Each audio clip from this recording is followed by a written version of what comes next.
The next day, two major pieces of gossip ripped through the Student Government Association. The faculty advisor had been fired, and the SGAA president was being replaced. "Jules, did you hear? They canned the SGAA president," Chloe said, sidling up to Jessica. "What?" Jessica looked up, surprised. "But we're about to start recruiting new members. Why would they replace him now?" Chloe, who had co-hosted the freshman welcome concert with Jessica, was a fellow member of the SGA's Events and Media Committee. She leaned in, a conspiratorial grin on her face. "The rumor is he and Mr.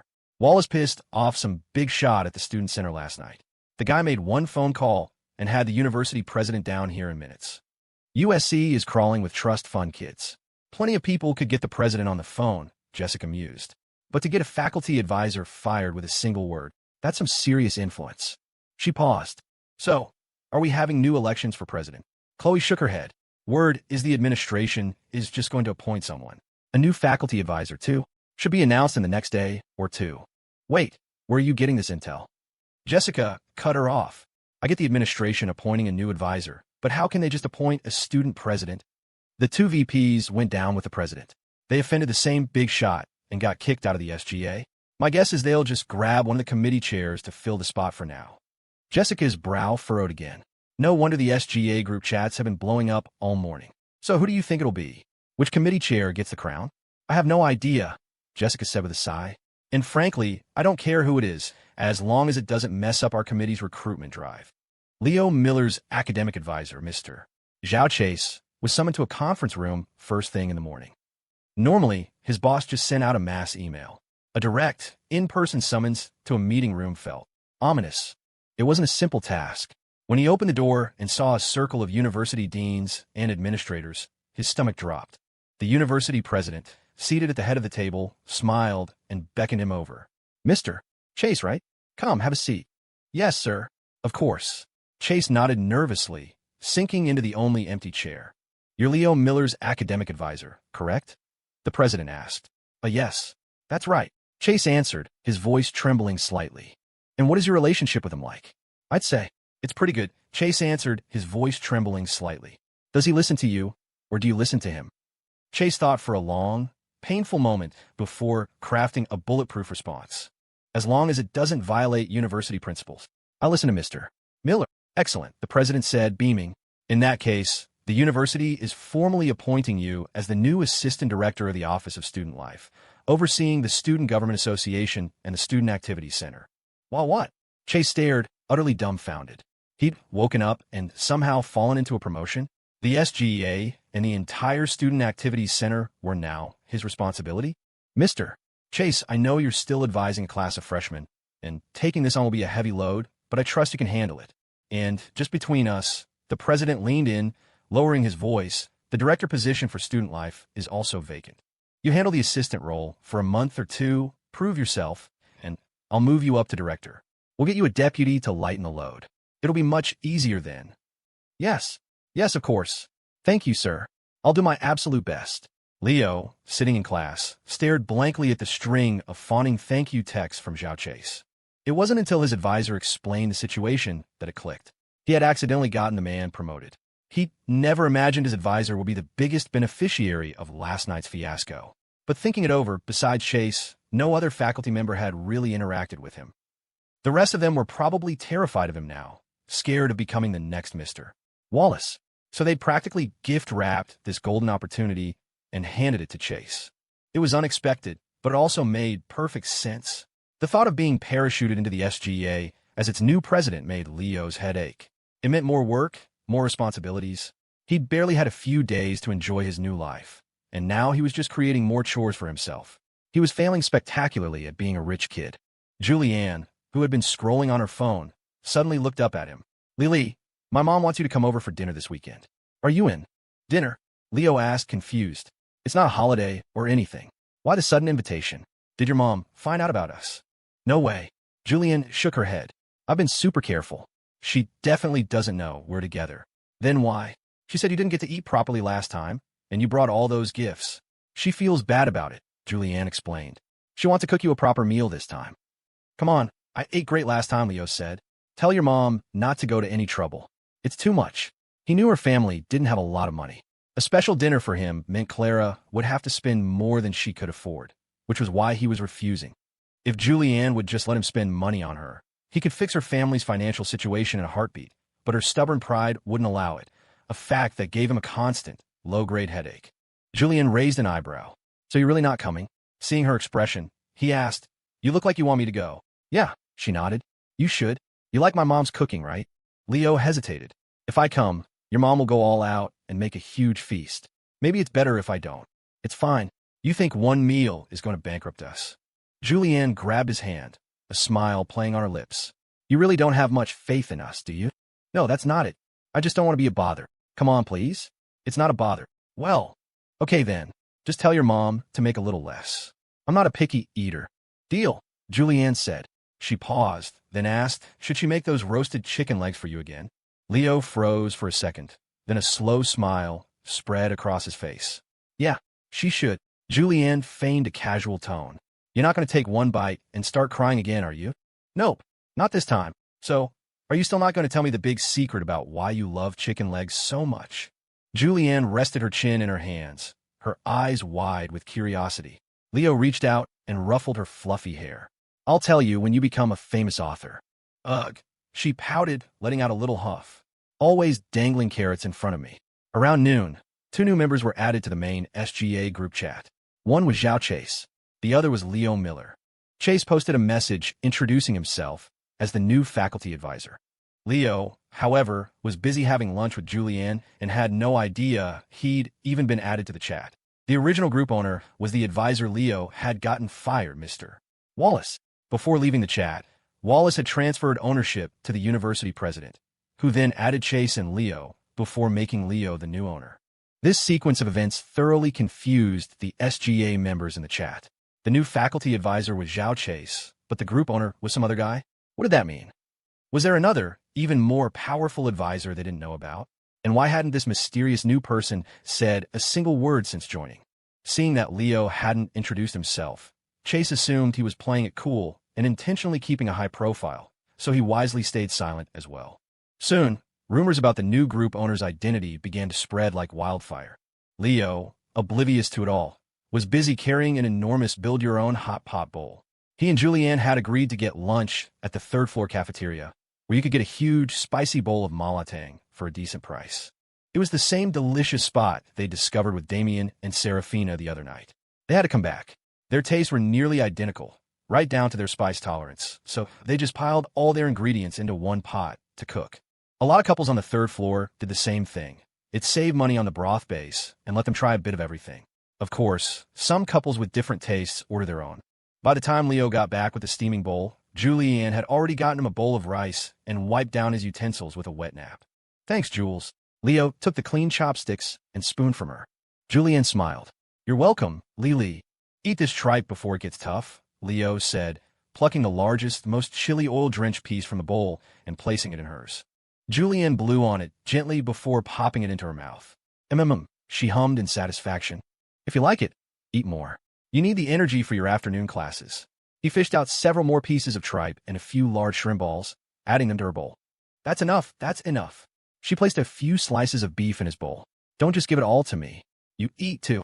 Okay, Leo nodded, picking up the beef she'd given him. It was savory and spicy, almost like eating hot pot, and went perfectly with the rice. He suddenly remembered something he'd read online. Malatang is hot pot for one person. Hot pot is malatang for a crowd. But really, whether it was hot pot or malatang, it was always better when you had someone to share it with. You could eat hot pot alone and be happy, but there was always an undercurrent of loneliness you didn't want to admit. Julianne's forehead was beaded with sweat from the spice. Leo handed her a napkin and went to buy her a coconut milk. Seeing her lips, now a fiery red, he couldn't resist teasing her. You can't handle the heat, he laughed, then scooped up a spoonful of the spicy broth and drank it to prove his superiority. And then, because he was talking while swallowing, the chili oil went down the wrong pipe. He coughed until tears streamed from his eyes. Julianne, naturally, seized the opportunity. She whipped out her phone and snapped a 3-shot burst of his mortifying moment. Having been a victim of an unflattering photo, Leo wouldn't let her get away with it. He grabbed his own phone and started snapping pictures of her. But when he scrolled through his camera roll, he couldn't help but laugh. Damn, my girlfriend's too beautiful. It's impossible to get a bad picture of her. For the first time, Leo realized there were downsides to having a gorgeous girlfriend. They were almost full, but there was still a lot of food left in the giant bowl. On the principle of not wasting food, they started playing rock, paper, scissors. The loser had to eat a bite. But Julianne's luck was terrible, and she kept losing. Finally, she threw her hands up in protest. "I'm not playing anymore," she declared, pointing at the remaining food. "From now on, whoever ordered it eats it." Leo was speechless. "You're just targeting me." It was true. Since he was paying, Julianne had held back, while he had kept piling on more ingredients, worried she wouldn't have enough. More than half the bowl was his doing. "Ha ha ha." Seeing the pained look on his face, Julianne burst out laughing. "Eat up. I finished everything I picked. The rest is all you. I'll be watching to make sure you finish every last bite." In the end, Leo ate every last scrap. He was so full he couldn't even drink water. On the way back to the dorms, Leo finally pulled out his phone. He saw that he'd been added to the SGA group and, more shockingly, had been made the group owner. After a moment of stunned silence, he handed the phone to Julianne. "Should I say something in the chat?" "Of course. You're the SGA president now. You have to introduce yourself so everyone knows who you are. Can you do it for me?" "You're so lazy," Julianne complained, but she took his phone and started typing a simple introduction, using Zhao Chase's message as a template. As she typed, she asked, "How did our advisor become the new SGA faculty advisor?" "Beats me," Leo shrugged. "Maybe the other professors are too scared to deal with me." "You know," Julian glanced at him, "I'm starting to think you're becoming the #1 most dangerous person on campus. The one all the faculty are afraid of." A cheesy pickup line slipped out of his mouth. "So, are you scared to love me?" The unexpected corniness made Julian laugh. "You're such a dork." After she finished typing the message, she showed it to him. "How's this?" Leo glanced at it. "Yeah, looks good. Send it." When the members of the group chat learned that Leo wasn't a faculty member, but a student, and their new president, the smaller committee group chats exploded. Holy crap, the university just parachuted a random student into the presidency? What's going on? The SGA is in for a major shakeup. After Leo sent the message, the group chat fell completely silent. He turned to Julianne. "Why is it so quiet?" "Because they're all trashing you in their private chats, obviously," Julianne said, linking her arm through his. "Think about it. You have zero connection to the SGA, and you suddenly become president. Why would any of them accept that? It was like working diligently at a company for years, finally getting a junior management position, only for some Nepo baby to waltz in and become the new CEO without knowing a thing. No one will be happy about that. This new, parachuted-in president was not going to be popular." Leo shrugged. "Sounds like this is going to be a pain to manage. What, is the great Leo Miller getting scared?" Julianne tilted her chin up proudly. "Wanted to give you a little advice." Her tone piqued his curiosity. "What kind of advice?" A sly smile touched Julianne's lips. "First, you owe me a consulting fee." "Money? Does a fee have to be money? So tacky. What then a kiss? You're just trying to have your cake and eat it too, aren't you? If you kiss me, I'm the one who loses out."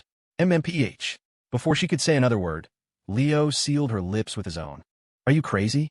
Julianne's face went crimson. She glanced around nervously, her voice dropping to a conspiratorial whisper. "We're on a public street." "So, what do you mean, so?"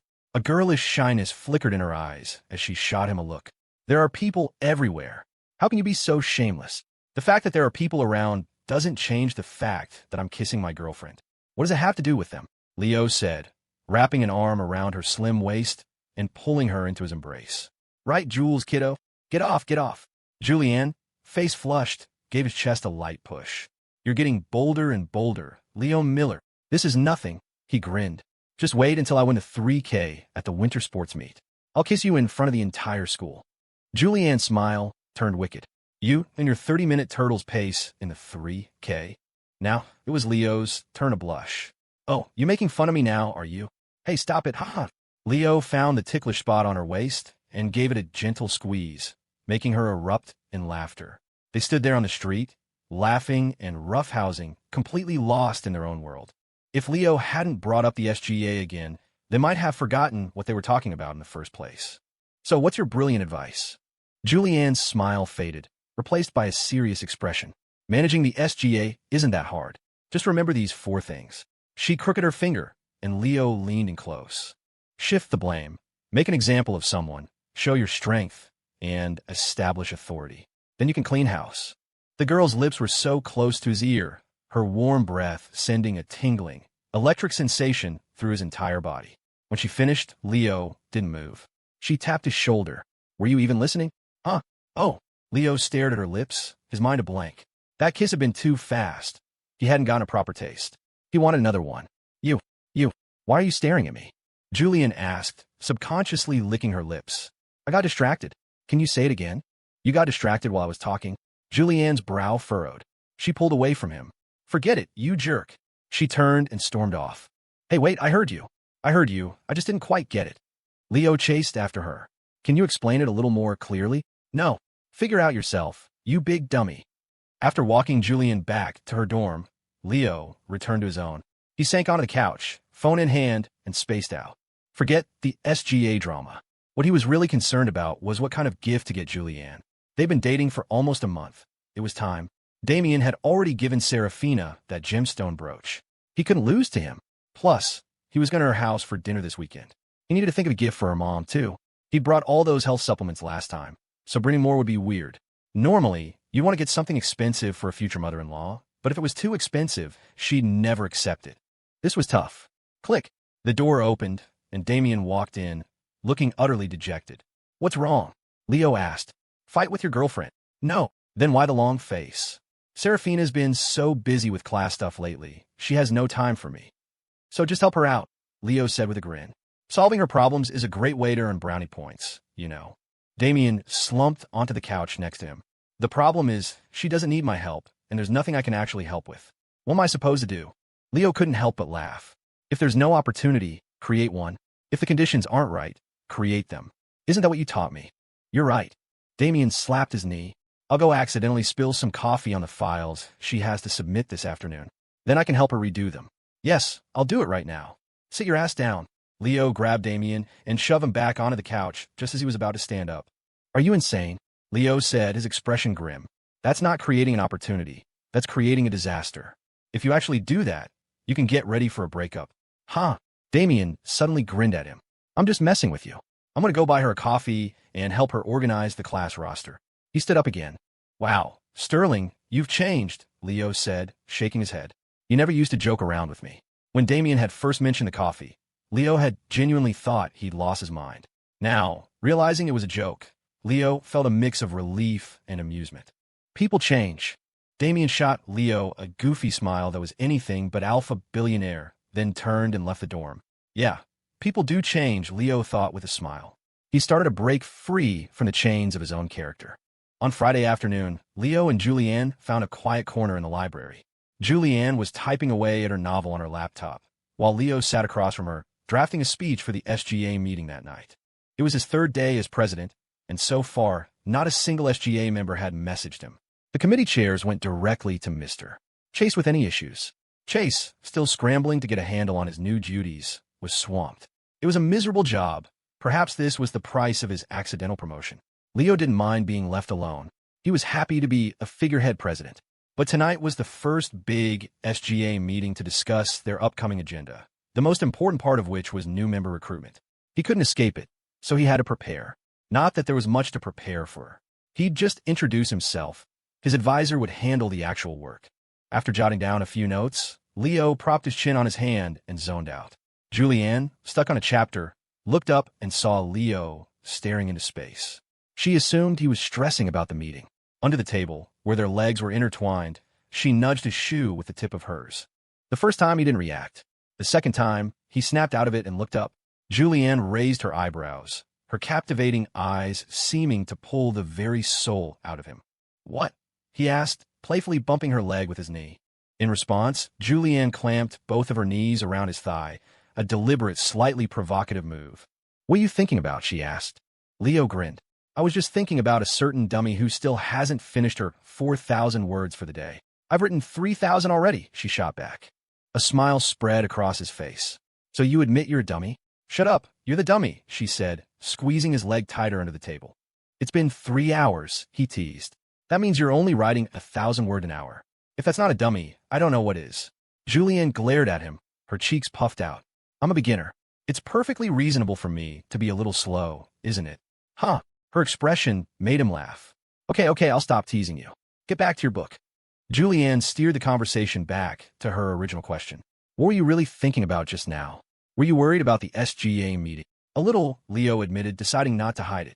Honestly, I've never been a very confident person. Those 2 times I sang in front of a crowd, it was because you and Damian basically shoved me onto the stage.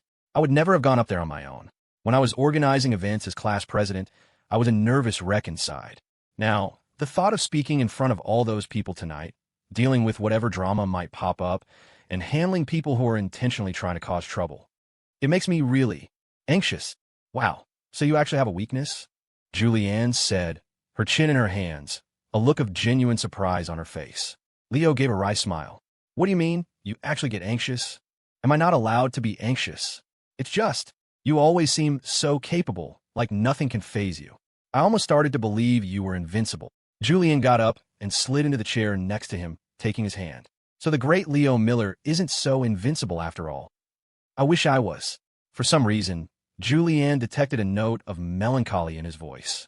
She rested her head on his shoulder. It's okay. Don't be nervous. Worst case, I'll go with you tonight. There's no rule that says the president's girlfriend can't sit in on his introductory speech, right? Probably not, huh? Her words made him laugh, and the tension in the air suddenly evaporated. From now on, Julianne continued, no matter what challenges you face, I'll always be by your side. Don't be afraid. As she said it, a wave of happiness and relief washed over her. For so long, Leo had been the one helping her, while she had never been able to do anything for him. Now, finally, she could feel her own personal value. It felt good. She believed that love should be a partnership of equals, not a one-sided affair. Though in truth, even if she did nothing, Leo would have willingly and unconditionally been good to her. Yawn. Julianne let out a lazy yawn, her head still on his shoulder. Getting sleepy? A little, she said, rubbing her eyes. I was trying to nap earlier, but my mind was racing with plot ideas, so I didn't really sleep. Now that I have writer's block, the sleepiness is hitting me. Leo wrapped his arm around her shoulder, his voice low and soft. Then just rest here for a bit. You're stuck anyway. Julianne thought for a few seconds, then quickly sat up straight, shaking her head. No, I still have 1,000 words to go. I have to finish. And I have to go with you to the SGA meeting tonight. With that, she slipped out of his embrace, returned to her seat, and resumed typing. Seeing her determination, Leo smiled and left her to her work. After that brief embrace, Julianne's fingers flew across the keyboard. On her screen, Aiden Sterling's gaze swept across the room, his deep-set eyes as cold as ice. He spoke, his voice chilling. Leo's arms were like a rapid charging station. A moment of rest in his embrace had cleared her mind, and now, fully recharged, she was back on a writing path. After weeks of hard work, her novel had finally been offered a contract on StoryForge. It was just an automated offer from the platform's algorithm, but it didn't matter. A contract was a contract. Now, she just had to hit 100,000 words to be eligible for the site's recommendation lists and see how her story would really perform. That goal filled her with motivation every day. Watching her focused expression, Leo was suddenly reminded of himself 2 years ago, just as driven, just as full of passion. That was before life had worn down his edges, before he'd started writing trash, padding chapters, and chasing quick cash. A smile touched his lips. That part of his brain, the part that had long given up hope on the craft of writing, suddenly felt a familiar spark flicker back to life. After leaving the library, Leo and Julianne grabbed a quick dinner at the cafeteria and headed to the Student Activity Center. The meeting was being held in the main auditorium. Mr. Chase was already there, sitting on the stage, preparing the presentation for the evening, a task that should have fallen to Leo as the SGA president or one of the committees. But Chase was new, didn't know who to trust, and didn't dare ask Leo, so he'd done it himself. Thankfully, it wasn't too hard. The PowerPoints from past meetings were all saved. He just had to use a template. In a private group chat, the SGA committee chairs were buzzing. The most vocal among them was Wyatt Vance, the head of the External Affairs Committee. Wyatt had been a loyal crony of the former president and was expecting a promotion to vice president after the fall recruitment. But overnight, his president was gone, replaced by an outsider. Wyatt's world had collapsed. The VP promotion was off the table, so he decided to give a new president a little taste of his displeasure tonight. Several other chairs shared his sentiment, but 2 remained silent. Jessica, head of the media committee, and Chloe, her vice chair. The media and entertainment committees had merged last year, making them a leadership duo. They were good friends, and a merger had only brought them closer. They wanted no part in Wyatt's little rebellion. The former president had constantly harassed them both. They were thrilled to see him go. Until they knew what this new president was like, they were staying neutral. Soon, Leo and Julianne arrived at the auditorium. "Hey man, it's you," a guy at the entrance exclaimed, recognizing Leo. Leo looked at the unfamiliar face. "Do I know you? You don't remember me?" The guy pointed to his own face. "Outside the administrative building. You told me to stop being a simp and help me see that girl was just a gold digger." "Oh, right. It's you." The words jogged Leo's memory. It was the guy he'd run into the night his funds were unfrozen, the one who'd been fawning over that materialistic girl. "I can't believe I'm seeing you here. Are you in the SGA?" "Not yet. I'm here to turn in my application," the guy said, showing Leo the form he'd filled out. Aside from the big fall recruitment drive, students could apply to join USC's SGA by submitting an application. The guy's handwriting was neat, and his reasons for joining were detailed and heartfelt. He was clearly serious about it. Leo glanced at the name on the form. "Tyler, you. This looks great." Leo smiled. "With an attitude this serious, you'll definitely get in." "Thanks, man." Tyler smiled back, then glanced at Julianne. "Are you two here to apply to?" Leo and Julianne exchanged a look and broke into simultaneous smiles. "Nope," Leo said, shaking his head. "Then I'm here to be the SGA president." Tyler's eyes went wide. "You're the president?" Leo nodded. "Just give me your application. You can head home." "You're really the president?" Tyler still couldn't believe it and had to ask again. "Really?" Leo showed him the SGA group chat on his phone, using his owner status as proof. He waved a hand dismissively. "Go on, wait for the news." Okay, thanks." Tyler said his goodbyes and left. Just as he was exiting the building, he nearly collided with Jessica and Chloe. Tyler's gaze landed on Chloe, and for a second, he forgot to breathe. The truth was, he was joining the SGA because of her. He had been captivated by her confidence and poise as she hosted the freshman welcome concert. It wasn't a crush, exactly, more like admiration. He had just been dumped, or rather, had never actually been dating the girl, and seeing this upperclassman shining on stage had inspired him. He wanted to be like her, to one day stand on a stage and shine too. That's why he'd written the application. Chloe noticed him staring. "Can I help you with something?" she asked with a polite smile. "No, nothing." Tyler shook his head, then managed to stammer, "Hi, ma'am." Without waiting for a response, he turned and bolted. Chloe and Jessica exchanged an amused look at the shy freshman and continued into the auditorium. After Tyler left, Julianne asked Leo, "You know him?" "We've met once." "Oh." The two of them walked into the auditorium together. Mr.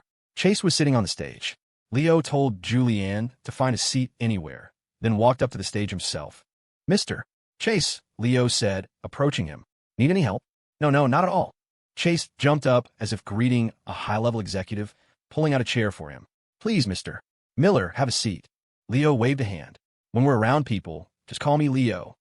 Of course," Chase nodded eagerly. "There are a few things I want to discuss about tonight's meeting." "Please, go ahead." Leo leaned in and whispered a few things in his advisor's ear. Chase looked confused, but didn't ask questions, simply nodding in agreement. When Jessica and Chloe walked in, they froze, staring at Leo sitting on the stage. Leo, in turn, gave them an interested look. From her corner seat, Julianne watched them, her eyes narrowing with suspicion. Those two had approached Leo once before, back when he wasn't even her boyfriend. They were definitely ones to watch. Jessica and Chloe exchanged a glance, said nothing, and walked to the seats designated for the media committee leadership. From across the room, Leo could practically smell the sour tang of jealousy wafting off Julianne. He wisely averted his gaze from the other two girls. While they waited for the meeting to start, Mr. Chase gave Leo a quick rundown of the SGA. There were 5 committees: media, external affairs, athletics, student life, and disciplinary. Each had its own responsibilities. They held small meetings in conference rooms and large ones here in the auditorium. The SGA was responsible for nearly all major campus events, like the upcoming freshman choir competition and the fall sports meet. So it was a pretty significant organization at USC. The previous faculty advisor had run the Student Activities Center like his personal fiefdom, making it a bureaucratic nightmare for anyone to book a room. Over time, students had just come to accept that the center was SGA territory and stopped trying to use it. Leo now had a basic understanding of the situation. The meeting was scheduled for 7:30 p.m. At 7:20, the auditorium was still mostly empty. Of the 5 committees, only the media committee had a decent turnout. Most of the other committees' members were missing, and all of their chairs were conspicuously absent. Leo knew they were trying to send him a message. This little power play was child's play to him. He opened his phone and tagged everyone in the group chat. Leo Miller. Meeting starts in 10 minutes. Anyone who is late without prior approval will be considered to have voluntarily resigned from the SGA. Chase saw the message and marveled internally. That's the son of a board member for you. Decisive and powerful. The message had its intended effect. A flood of students poured into the auditorium, most of them regular members who had been told by their chairs to delay their arrival. Leo's threat carried weight. The committee chairs also scrambled to arrive before the 7:30 deadline. With one exception, the External Affairs Committee. The chair, Wyatt Vance, had convinced his vice chair to hang back with him, determined to walk in at 7:31 on the dot. And as they did, Leo called out to them. "It's past 7:30, he said coolly. "You two can leave." Wyatt puffed out his chest. "I'm the head of the External Affairs Committee, Wyatt." Bam! Leo slammed his palm on the stage table. He shot to his feet, pointing a finger at the two students below, his presence radiating authority. "I don't care who you are. You're late. You didn't get it approved, so get out. I already made the rules clear." Faced with such a forceful response, Wyatt's bravado instantly vanished. His vice chair, however, was a hothead who didn't know when to quit. "Do you have any idea how important we are to the SGA? The External Affairs Committee is responsible for securing sponsorships for all university events." "I don't give a damn what you are." Leo cut him off, his voice ice. "You break the rules, you're out." He turned and yelled towards the door. Security. He'd anticipated something like this and had already asked a couple of campus security guards to wait outside. At his call, 2 guards walked in. Wyatt completely caved. He hadn't expected Leo to be able to command campus security. This kid was no ordinary student. For any other student, ordering security around would be impossible. For Leo Miller, it was simple. "Mr. President, I'm sorry," Wyatt pleaded. "We were wrong, but we were only late because we were busy trying to secure a sponsorship for the upcoming events. It wasn't intentional, I swear." "Oh, is that so?" Leo raised an eyebrow. "Fine, you can stay." He goes. "What?" The vice chair stared, dumbfounded at Wyatt. It had been Wyatt's idea to be late, and now he was fine while the VP was getting kicked out? Panic set in. He tried to copy Wyatt's apology. "Mr. President, I was with him. We were both out getting sponsorships. You can't kick me out." "Oh." Leo's eyebrow arched again. "You were acting pretty tough a minute ago. I don't like people who act tougher than me. Get out." He turned to Mr. Chase. "Mr. Chase, a student leader who doesn't follow the rules sets a poor example, don't you think? Shouldn't he be removed from the SGA?" Yes, absolutely." Chase nodded vigorously. SGA leaders must set a positive example. A student who violates regulations is not fit to remain in the SGA. The audience stared in stunned silence, watching the new faculty advisor's meek deference to the new president. How is this student more powerful than a faculty member? Only Julianne, hiding in her corner, was covering her mouth to stifle her giggles. She loved this kind of drama. The External Affairs VP was forcibly removed from the auditorium. But Leo wasn't done. He crooked a finger at Wyatt. "Get up here and make a public apology." "While what?" Wyatt was stunned. He thought he was in the clear, and now he had to apologize on stage? "What? You have a problem with that?" No, not at all." Wyatt scrambled onto the stage. After his humiliating apology, Leo pretended to consult with Mr. Chase and the other members before magnanimously allowing Wyatt to return to his seat. Step 1. Make an example of someone. Check. The auditorium was now dead silent. No one dared to make a move. They all waited for Leo to speak. After he finished his self-introduction, a low murmur went through the crowd. They weren't happy that a freshman had been parachuted into the presidency, but after learning that he was the one who had gotten rid of the previous president and advisor, no one dared to voice their objections. With his introduction complete, Leo moved on to the second part of Julianne's plan, shift the blame. He pointed at Wyatt. "While Wyatt Vance may have a problem with the rules, I admire his willingness to admit his mistakes. As I'm new to this role, I have a lot to learn. Therefore, I would like to appoint Wyatt as our interim vice president to assist me in my work. Does anyone have any objections?" The entire room turned to stare at Wyatt. No one would believe there wasn't some backroom deal between him and Leo. Just a few days ago, Wyatt had been the most vocal opponent of the new president in their private chats. Now, at the first meeting, he gets his own VP kicked out, and not only does he escape unscathed, he gets a promotion. An interim VP would surely become a permanent one soon enough. The glares directed at Wyatt grew more hostile. Wyatt himself was dumbfounded. He had openly defied Leo, and now he was getting promoted? Seeing the venomous looks from his peers, he was about to refuse the offer when a single, sharp glance from Leo froze the words in his throat. "Puffed." Julianne, watching Wyatt suffer in silence, beamed. From her hiding spot in the corner, she secretly gave Leo a thumbs up. Leo shot her a quick, subtle wink. The small gesture sent Julianne's heart into overdrive. My boyfriend is the SGA president, and he's winking at me in front of all these people. The thought was thrilling. With the blame successfully shifted to Wyatt, the new president suddenly seemed a lot more palatable to the other members. Next, Leo laid out a clear, detailed plan for the 2 upcoming campus events, all of which had been prepared by Mr. Chase. Leo was just reading from a script, but the members, convinced of his strong leadership abilities, bought it completely. Julianne, from the back, led the applause, and everyone else enthusiastically followed suit, just like she had at the choir practice. With that, his authority was established. The final step was to clean house, but it was no longer necessary. No one dared to oppose him. Julianne's little tricks had worked like a charm. In the audience, Jessica and Chloe whispered to each other, "This Leo Miller, he's on another level. See? I told you we shouldn't take sides." A freshman who gets parachuted in as SGA president is never an ordinary person. These new freshmen, they get more impressive every year. To think we actually wanted to recruit him for the media committee. It's almost laughable now. At the end of the meeting, Leo brought up one last important point. Regarding the use of the Student Activities Center, Mr. Chase and I will be drafting new regulations. This is a public space that belongs to all USC students. Our responsibility as the SGA is to manage it, not to occupy it for our private use. His gaze swept over the students in the auditorium. The SGA exists to serve the student body. I expect every one of you to adjust your attitude accordingly. If I hear of any incidents in the future that tarnish the SGA's reputation. He let a cold smile finish the sentence for him. Meeting adjourned. After he spoke, no one dared to be the first to leave. Having witnessed his methods, they were all worried it was another test. Leo caught Julianne's eye from her corner seat. She stood up and, under everyone's watchful gaze, became the first to walk out. Once one person moved, the rest followed. The head of the media committee, please stay behind. Is there something else, Mr. President? Jessica walked up to the stage. Chloe waited for her by the door. Leo handed her Tyler Yu's application. This young man wants to join the media committee. Here's his application. Take a look. Of course. Jessica took the form. An application handed over by Leo himself was as good as an automatic acceptance. Tyler Yu is a lucky guy to know him. Is there anything else, Mr. President? One more thing, Leo said. Does the movie theater on the lower level of the center fall under the media committee's management? Yes, Jessica nodded. It does. The Student Activities Center's reputation has taken a hit, Leo said. I was thinking of running a free movie festival to get people to start coming back. Wait, Jessica interrupted.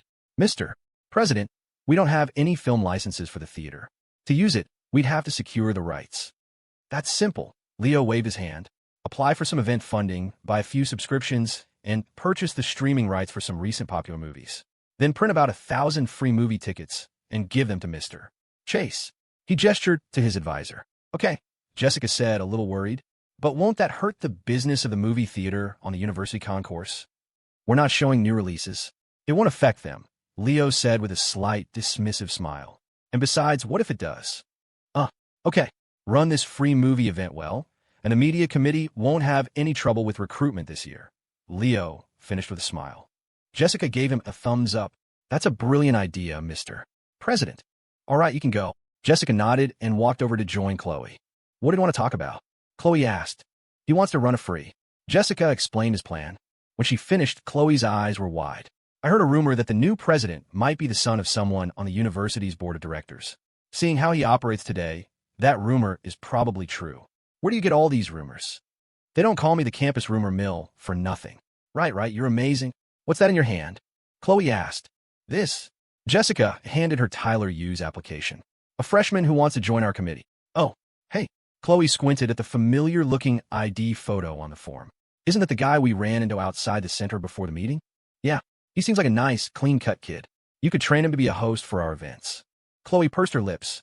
It's not that easy to be a host. It takes more than just a pretty face. A few moments earlier, Julianne, waiting for Leo outside, had overheard Jessica and Chloe's speculation. A secret thrill shot through her. That's right, she thought, her pride swelling.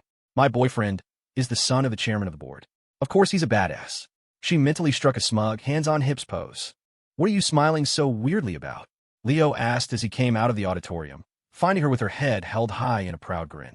Nothing, he Julianne took his hand. What were you discussing with the media committee? Just some things about the Student Activities Center, Leo said with a yawn. That place was run into the ground by Mr. Wallace.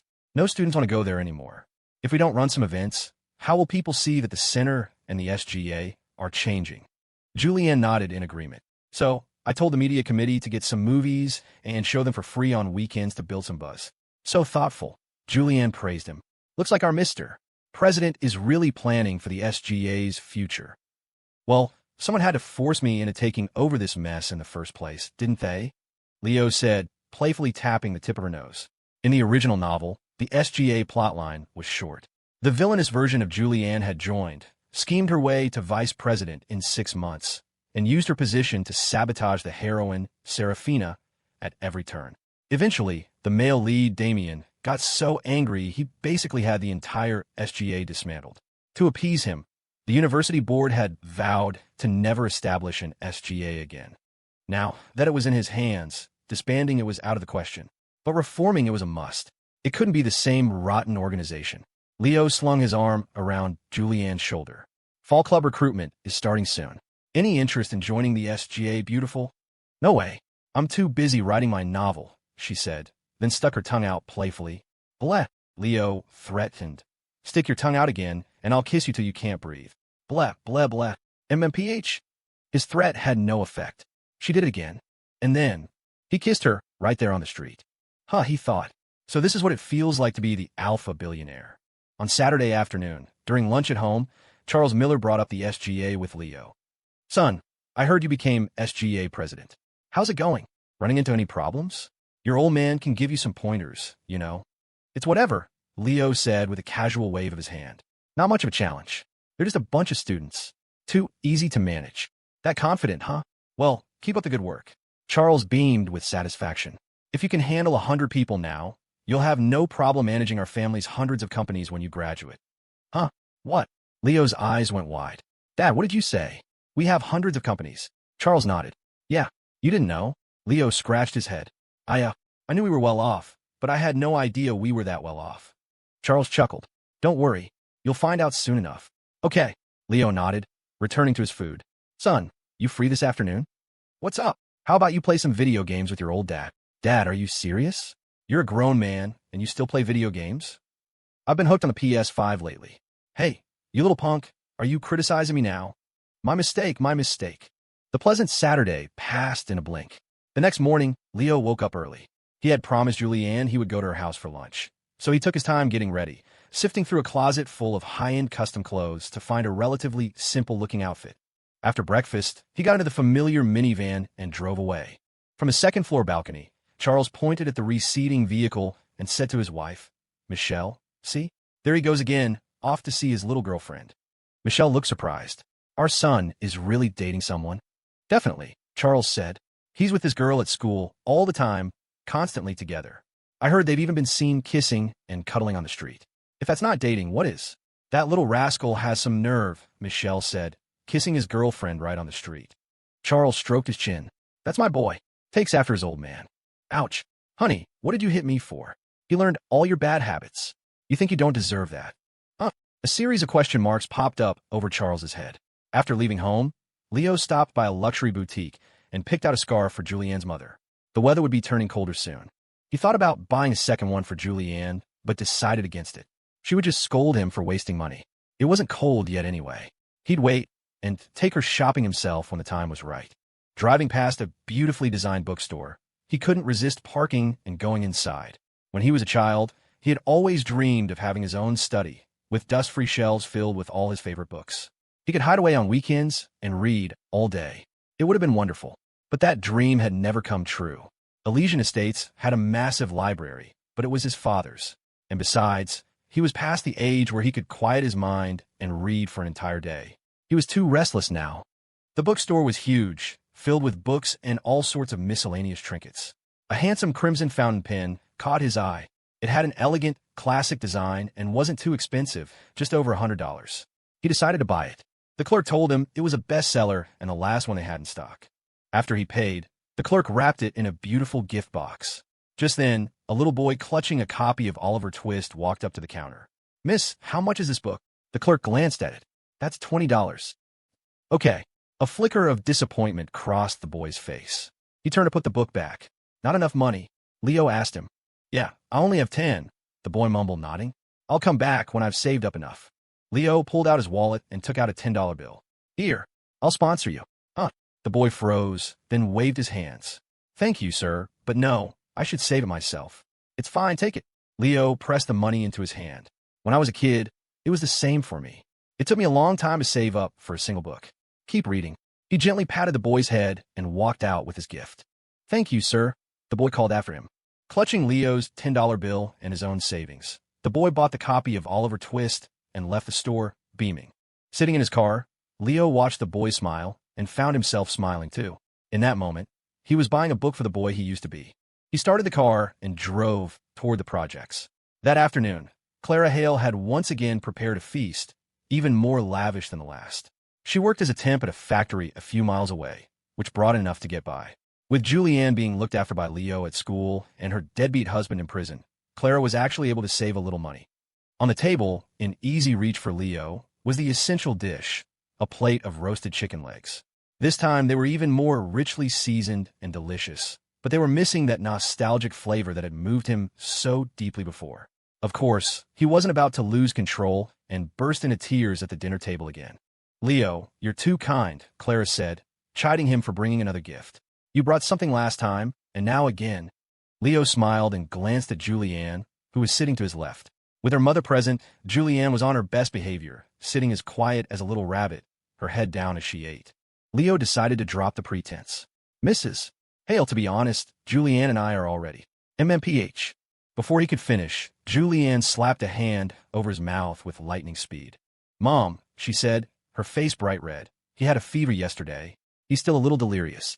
All right, stop pretending, Clara said, looking at her daughter. I already figured out something was going on between you two. There's no need to hide it from me. Let Leo speak. Oh, realizing the jig was up, Julianne lowered her hand from Leo's mouth, but not before shooting him a glare. Leo looked at Clara and said seriously, Mrs. Hale, Julianne and I are together. I genuinely care about her, and I want to give her a future. He repeated the line in his head. That should be right. I've never done the whole meet the parents thing, but this is how they always say it in novels. Clara was silent for a half a minute before speaking. Leo, I don't know much about your family situation, but you know ours. With you and Julianne together, you're family. Mrs. Hale, my family is very supportive. Leo said quickly. Like I told you last time, my family is in the distribution business. We have some savings. A house, a car, a dowry. You don't have to worry about any of that. And my family doesn't care about background or status. They fully support my choices. My relationship with Julianne is serious. Well, after hearing him out, Clara was at a loss for words. Given their family's circumstances, she was in no position to make demands. It was a testament to her kind nature. If it had been Trevor Hale, he would have demanded an exorbitant dowry the moment he found out his daughter was dating a rich guy. Clara looked at her daughter, waiting to hear her thoughts. Julianne's face was beet red. Mom, I really like Leo. Okay, Clara nodded. You're an adult now.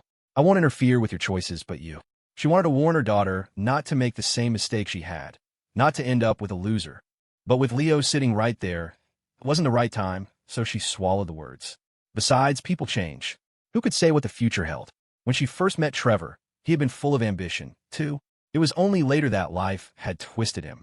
Leo took Julianne's hand and looked at Clara with determination. Please don't worry, Mrs. Hale. I will always take care of Julianne. As soon as we graduate, I'm going to marry her. Oh, get out of here, Julianne said, swatting his hand away, her face burning. We just got together. Why are you already talking about marriage? I'm planning ahead. It's called being prepared. You're thinking too far ahead. What if I suddenly don't like you anymore next year? What? You're planning on liking someone else? That's right. I'll trade you in for a hotter model tomorrow. You wouldn't dare. Just watch me. Without meaning to, they started bickering lovingly right in front of her mom. Clara smiled and waved a hand. All right, enough of that. Let's eat before the food gets cold. Clara was an excellent cook, and Leo devoured 3 huge bowls of rice. Julianne ate a lot, too. In contrast, Clara herself barely touched the feast she had prepared, eating only a tiny spoonful of rice. Mrs. Hale, why aren't you eating? Leo asked, concerned. Clara smiled. I think I ate too much this morning. I'm still full. Not very hungry right now. Oh, I see. Leo thought for a moment. Then you should take more of those digestive probiotics I bought for you last time. Yes, I've been taking them, Clara nodded. I don't usually take these things, though. Please don't buy any more next time. Leo waved his hand. You're forgetting, Mrs. Hale. I told you they weren't bought. They were just surplus from our warehouse. All right, you don't have to lie to me. Clara shook her head with a gentle smile. I'm not a fool. What kind of surplus warehouse goods are this new? And they're all expensive health supplements. You knew. Caught in his lie, Leo ducked his head, embarrassed. It wasn't just Julianne who was hard to fool. Her mother was just as sharp. After lunch, Leo insisted on helping with the dishes. Afterward, he sat in the living room, drinking tea and chatting with Clara while Julianne sat beside her mother. Clara had to be at the factory by 2, and since it was a bit of a ride on her e-scooter, she usually left around 1. Leo offered to drive her in his minivan, but she refused. If she didn't take her scooter, she'd have no way to get home from her shift, and she couldn't possibly ask Leo to come pick her up. Despite his insistence that it was no problem, she chose to ride her scooter. Before leaving, Clara tried to stuff a crisp $50 bill into Leo's pocket, a gift she'd prepared beforehand. After a bit of back and forth, and with Julianne's urging, the money ended up in his pocket. Once Clara was gone, Leo finally relaxed. He crossed his legs, pointed at Julianne, and joked, "You get over here and massage my legs." "Are you nuts?" Julianne smacked him on the head. "You want me to massage your legs?" "In your dreams." Leo rubbed his head. "You didn't have that attitude when your mom was here, and you know that was because my mom was here." Julianne kicked off her slippers and propped a foot on his thigh. "You massage my feet." Leo grabbed her small, white sock-clad foot. "If you put on some black stockings," he said shamelessly, "I might consider it." "Get lost, you pervert," Julianne said, kicking him square in the chest. Click. Just then, Clara came back through the door. "Almost forgot my helmet," she said as she entered. The scene of Julianne's foot planted on Leo's chest was laid bare for her mother to see. The playful atmosphere of a moment ago curdled into pure awkwardness. "I didn't see anything." Clara grabbed her helmet, holding it in front of her face. "You two carry on. Don't mind me." Bam! The door closed again. The two of them sat in stunned, red-faced silence for a long moment before the awkwardness began to fade. "So, what gift did you get me?" Julianne asked, changing the subject. "Well," Leo replied, "I was thinking about how I didn't get you a gift when you asked me out. I was passing a bookstore today and saw a really nice pen, so I thought I'd get it for you." "Oh, I put the bag in my room. I'll go take a look." Julianne stood up and walked into her bedroom. Then, she paused at the door and added, "And you're not allowed in." Since she'd said that, Leo, of course, had no intention of obeying. He followed her right into her room. Leo had been to Julianne's home several times, but this was the first time he'd been in her room. It was simple: a bed, a desk, a wardrobe, and not much else. The blanket was folded neatly, and a few high school textbooks sat on the desk. If she hadn't told him it was her room, he never would have guessed it belonged to a girl. In his stereotypical mind, a girl's room was supposed to be cute, with stuffed animals on the bed and a sweet fragrance in the air. As he stood there, his gaze drifted down to Julianne's stomach. She felt a prickle of alarm. A guy and a girl, alone in a room. Her mind couldn't help but jump to certain conclusions. She was sure he was up to no good. She smacked him on the head. "What are you looking at?" "Huh?" Snapped out of his thoughts. Leo held his head, looking at her with an innocent expression. "What did you hit me for?" Julianne crossed her arms. "Why were you staring at me like that?" "I was thinking about something else." Realizing she'd misunderstood, Leo quickly explained, "I was just wondering why your room doesn't have any cute decorations." Hearing that, Julianne's defensive posture melted. She took his hand. "Oh, Lily, I'm sorry. I misjudged you." It's fine, it's fine." The moment she turned on the charm, his annoyance vanished. It was a potent weapon. She pulled out the desk chair for him and sat on the edge of her bed. I used to envy other girls with their pretty princess rooms and beds full of stuffed animals. But when I was little, I barely had enough to eat. Who had time to worry about decorating? Leo fell silent. He understood. His own room as a child had been empty, too. He'd envied other boys with their walls of action figures and Lego castles taller than they were, but it was just envy. When you were worried about your next meal, you didn't dare hope for such things. Just being able to read a book once in a while was a luxury. Julianne knelt and pulled a box out from under her bed. It was filled to the brim with books, mostly old textbooks, but also a few novels. She pulled one out and handed it to him.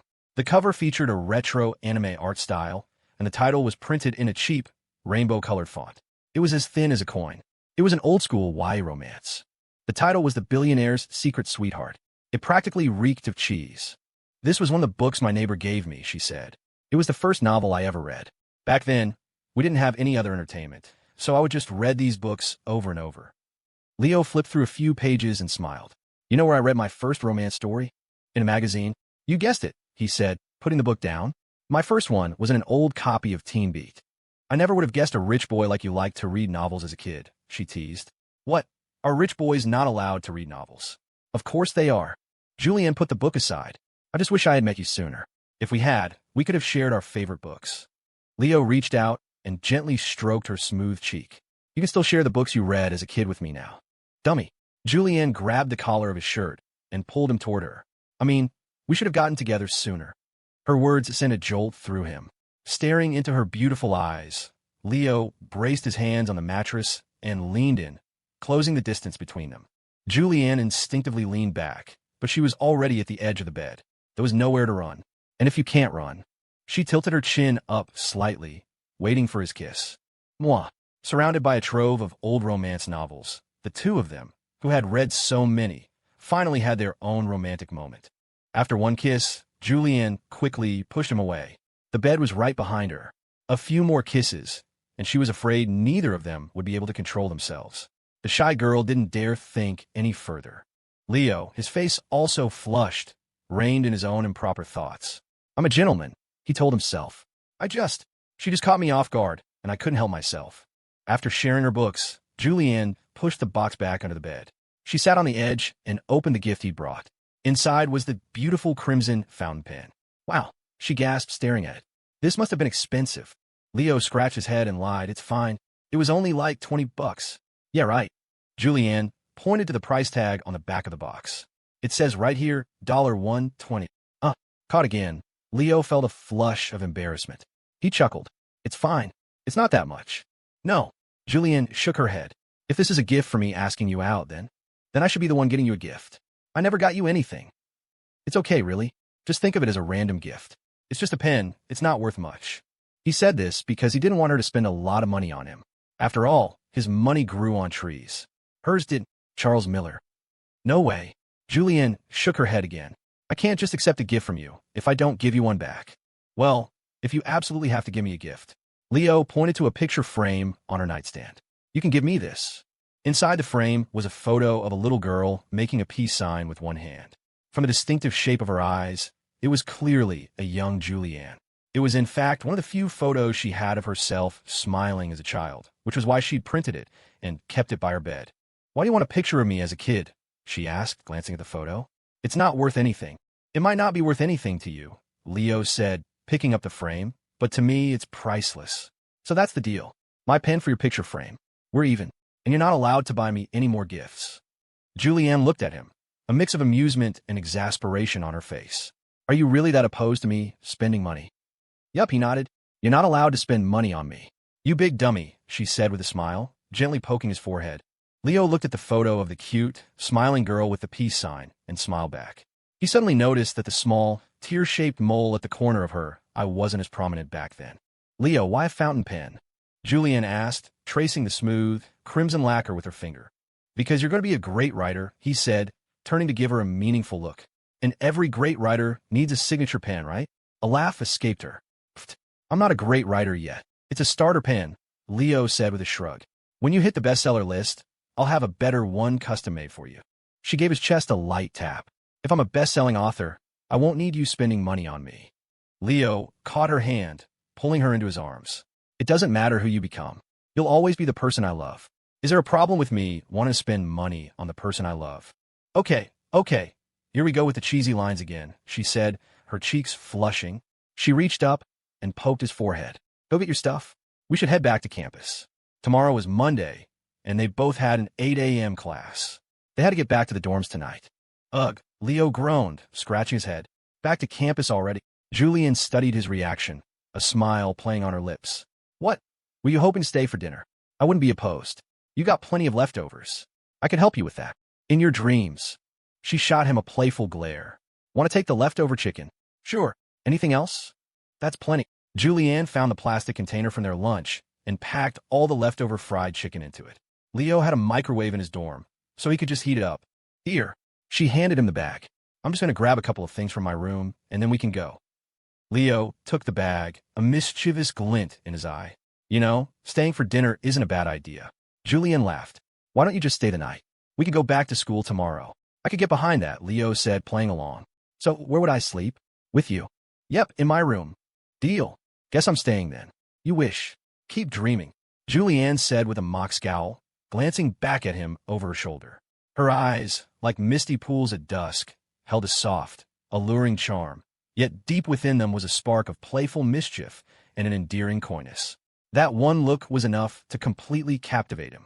Julianne quickly gathered her things, locked the door, and they left together. As they settled into Leo's minivan, she let out a sigh of relief. This is so much more comfortable. That Batmobile of yours kills my back. Batmobile, Leo repeated, a corner of his mouth twitching at her description of his Koenigsegg. He couldn't decide whether to laugh or cry. All right, fine. She laughed sheepishly. I guess I'm just not built for the high life. Low-profile cars are just uncomfortable. Next time, I won't bring the sports car, Leo said immediately. I'll get something with higher clearance to pick you up. Julianne waved her hands frantically. No, don't. I was just talking. You should definitely keep driving the sports car. But you said it's uncomfortable. I can manage, she said in a small voice. Besides, if you drive the sports car, I'm the only one who can be your passenger. If you switch to something else, you could drive other people around. Leo just shook his head, a smile spreading across his face. Where do you come up with these things? After dropping Julianne at her dorm, Leo drove the minivan back to the campus entrance to wait for his family's driver to bring him his own car. The chef would need the van tomorrow. He parked near the main gate and sat in the security office to enjoy the air conditioning. He was deep into some mindless mobile game when a clean-cut young man in a white button-down shirt walked into the office. Hey, uncle, can you tell me how to get to the women's quad-style dorms? Leo looked up, annoyed at the term. Who are you calling uncle? The young man blinked, taking in Leo's youthful face and casual clothes. He waved his hands apologetically. Sorry, man. I thought you were the security guard. Leo shook his head. I'm not. I'm a student here, just waiting for someone. Oh, right. The guy nodded. So, do you know how to get to the women's quad dorms? Go through the gate, turn left, and go straight until you see the sign for the Student Innovation Park. Turn right there, go straight through the concourse, and you'll hit the residential area. The buildings are all labeled. You can find it yourself. Okay, thanks, man. You're not a student here. Leo sized him up again. The kid was handsome in a wholesome, boy-next-door way, like some teen idol on TV. No, he said, shaking his head. I go to the Ethelberg Film Academy. I'm here at the Royal Academy to see a friend. Right. Leo pointed to the visitor log on the desk. Sign in before you go. I have to sign in? Yep. It hadn't always been required, but after the incident with Trevor Hale, the Royal Academy had implemented stricter access control. Students scanned their IDs, and visitors had to sign in. After the guy signed the log, he thanked Leo again and walked out the other door into the campus proper. Leo went back to his phone, but after a minute, something fell off. He picked up the visitor log and glanced at the last entry. Ethan Cole? That name sounds like it's straight out of some cheesy old YA novel. Wait, Leo's eyes widened. He scanned the information again and again. Ethan Cole. Ethan Cole. Holy crap. Leo shot to his feet and ran out of the security office, but Ethan Cole was already gone. Ethan Cole, the eternal second male, lead in the Sterling Heir's sheltered heart. Saraphina, Rose's childhood friend, hopelessly in love with her. In the book, he first appeared in the 3rd volume, right when Damian and Saraphina's relationship was on the rocks because of the evil female supporting character. As the kind-hearted, nice guy, Ethan was there to mend Saraphina's broken heart. Later, after Saraphina and Damian patched things up, Ethan, manipulated by the villainess, went down a dark path. He poisoned his own father to become the family heir and then framed the male lead for all sorts of crimes. Leo couldn't remember the exact details, but he knew Ethan's end was tragic. Clutching the registration form, Leo muttered to himself, that's weird. He's not supposed to show up until their junior year. Why? Why is he here now? Back in the security office, a thought crossed his mind. Julianne isn't the villainess anymore. That means Ethan won't be manipulated. So logically, he shouldn't go down that dark path, right? Ethan Cole was completely lost on the Royal Academy's bustling commercial concourse. He looked from a map on his phone to the storefronts around him, utterly bewildered. Jessica, fresh from printing 1,000 free movie night coupons for the Student Events Committee, was tallying up their remaining budget and not watching where she was going. She walked straight into Ethan's back, sending the stack of coupons flying everywhere. Oh my God, I'm so sorry, she exclaimed. No, my fault, I'm sorry. Ethan replied, immediately bending down to help her gather the scattered papers. Jessica knelt, flustered, trying to scoop them up. Thank you, thank you. It was totally my fault. I wasn't looking. It's okay. I was standing in the middle of the sidewalk. Ethan said gently. Are you all right? I'm fine. Are you okay? As Jessica spoke, she looked up at him and froze. How? She thought, is it possible for a guy to be so handsome and wholesome at the same time? In that single instant, Jessica finally understood the appeal of the sweet, boy-next-door type. I'm fine. Ethan offered a small, soft smile. It was like a spring breeze in April, gentle and warm, utterly refreshing. It wasn't an exaggeration to say Jessica's heart felt like it was blooming. He handed her the coupons he'd collected. Here, be careful not to drop them again. Right, okay, thank you. It was the first time she had ever met a guy so good-looking and so polite. Ethan's handsomeness wasn't the delicate, pretty boy type. It was a bright, sunny kind of attractive, so his gentleness didn't come off as effeminate. Oh, by the way, Ethan said, as if just remembering, can I ask you something? Yeah, of course. Do you know how to get to the women's quad-style dorms? You need to get there? Jessica asked. I can take you. Oh, do you live in the quads too? No, she said, shaking her head. I'm in a two-person suite. The quads are the next building over. The guys' quads are across from us. Ah, I see. Ethan nodded. I've heard that your two-person dorms are co-ed. Is that true? Yes and no. Jessica explained. They're more like independent apartments, with 2 single rooms and a common area. The school doesn't normally assign guys and girls to the same apartment, unless it's requested or a special case. The building has over 20 floors, with the lower half for women and the upper half for men, so it's not strictly co-ed. Okay, got it. Thanks for explaining. Ethan nodded seriously. A few minutes later, Jessica had led him to the entrance of the women's dorm building. Thank you so much, Ethan said. No problem. If there's nothing else, I should. Get going. Sure. He nodded. Jessica waved, a little reluctantly. Bye. She was seriously crushing on him and desperately wanted his number. But he was obviously waiting for a girl, probably his girlfriend. Asking for his contact info felt shameless. So, as much as she wanted to stay, she knew she had to leave. She hadn't gone far when she saw Leo's Koenigsegg pull up at the intersection. President Miller. Jessica called out a greeting. Oh, hey, Director Jiang. Fancy seeing you here, Leo said coolly, not bothering to get out of the car. I was actually on my way to find you, she said, handing him a stack of movie coupons. Here are the 1,000 tickets, all printed. Good. Leo took them. Have you picked out the movies? Yep, Jessica confirmed. I chose about a dozen popular films, a mix of genres. They're all downloaded in the highest quality. Nice. Good work. Leo nodded. Just one more thing. Get some people to clean up the theater in the Student Activity Center. Will do, she said. After their brief exchange, they parted ways.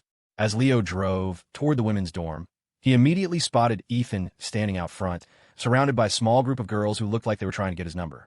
Even though a handsome guy waiting outside a women's dorm was likely taken, some girls lived by the motto, even if the grass has an owner, I can still help loosen the soil. But no matter who approached, Ethan politely turned them down with the same line. I'm sorry, but there's someone I like. When Leo's hypercar pulled up, the girls' attention immediately shifted to him. But Leo wasn't nearly as gentle as Ethan. Beat it, he said flatly. After chasing the girls away, Leo walked over to Ethan. The scene was witnessed by several self-proclaimed fujoshi who were already mentally shipping the two of them. Hey, fancy meeting you again, man, Ethan said with a friendly wave. Yeah, fancy Leo Lit. He had come here specifically to find him. Who are you here for? Ethan was surprisingly honest. My childhood friend. And why are you looking for her? Leo pressed. Ethan hesitated for a moment. I think she has a boyfriend at this school. I just wanted to ask her about it. Bingo. Leo had guessed right. The kid knew about Saraphina and Damian and was here to stir up trouble. Leo clapped him on the shoulder. Look, buddy, there are plenty of fish in the sea. A good-looking guy like you shouldn't get hung up on one girl. She has a boyfriend, move on. Find a new target. Ethan clenched his fists, his eyes filled with frustration. I'm the one who's always been best to her. Why would she fall for someone else? I just don't get it. Friend, the nice guy routine is a dead end, Leo advised. Give it up. But the more Leo tried to persuade him, the more stubborn Ethan became. No, I have to ask her. I need to know why. Just then, Saraphina walked out of the dorm. Ethan, what are you doing here? Lily, what are you doing here too? Julianne had followed Saraphina down and was staring in confusion at her boyfriend, who had his arm slung chummily around Saraphina's childhood friend. Leo quickly retracted the hand he had on Ethan's shoulder, forcing a laugh. Oh hey, what a coincidence. Turns out this is the childhood friend Miss Rose was talking about. Julianne narrowed her eyes, staring at him. You know something, don't you? Leo pointed at Ethan. This guy asked me for directions at the main gate. Uh-huh. Julianne put her hands on her hips. So what are you doing here? I came to find you. Leo pulled 2 movie tickets from his pocket. Jessica just gave me the coupons, so I thought I'd bring you a couple, so you could take a friend. I just happened to run into this guy again, and we started chatting. Julianne wasn't buying it. You don't need a coupon to take me to the movies. Even the SGAA president has to follow the rules I set. Leo insisted, pressing the tickets into her hand. 1 ticket per person. It's to keep the SGAA members from just bringing in whoever they want. Oh, is that so? Julianne glanced at the tickets and decided to drop it. Leo looked at Ethan and Saraphina, who were standing face to face, then turned to Julianne. I just remembered something. Come with me to the car for a second. Oh, okay. Julianne immediately understood his meaning and followed him to the Koenigsegg. Once in the passenger seat, she knelt on the plush leather, resting her hands on Leo's thighs and leaning her head close to his so they could both peer out the driver's side window. So, she whispered, what do you think Saraphina's childhood friend is doing here at a time like this? What else? It's got to be about love, Leo said, then paused. And could you not put your hand on my inner thigh? Julianne looked at him with wide, innocent eyes. Why? What's wrong? Leo felt his face heat up. He couldn't tell if she was genuinely clueless or just teasing him. Whoa, hey, that's a sensitive area for a guy. Oh. Julianne glanced down at his leg, her own face turning crimson. Sorry. I didn't even notice. Okay, she'll quiet. Leo gestured for her to be still. Outside, Saraphina and Ethan had started talking.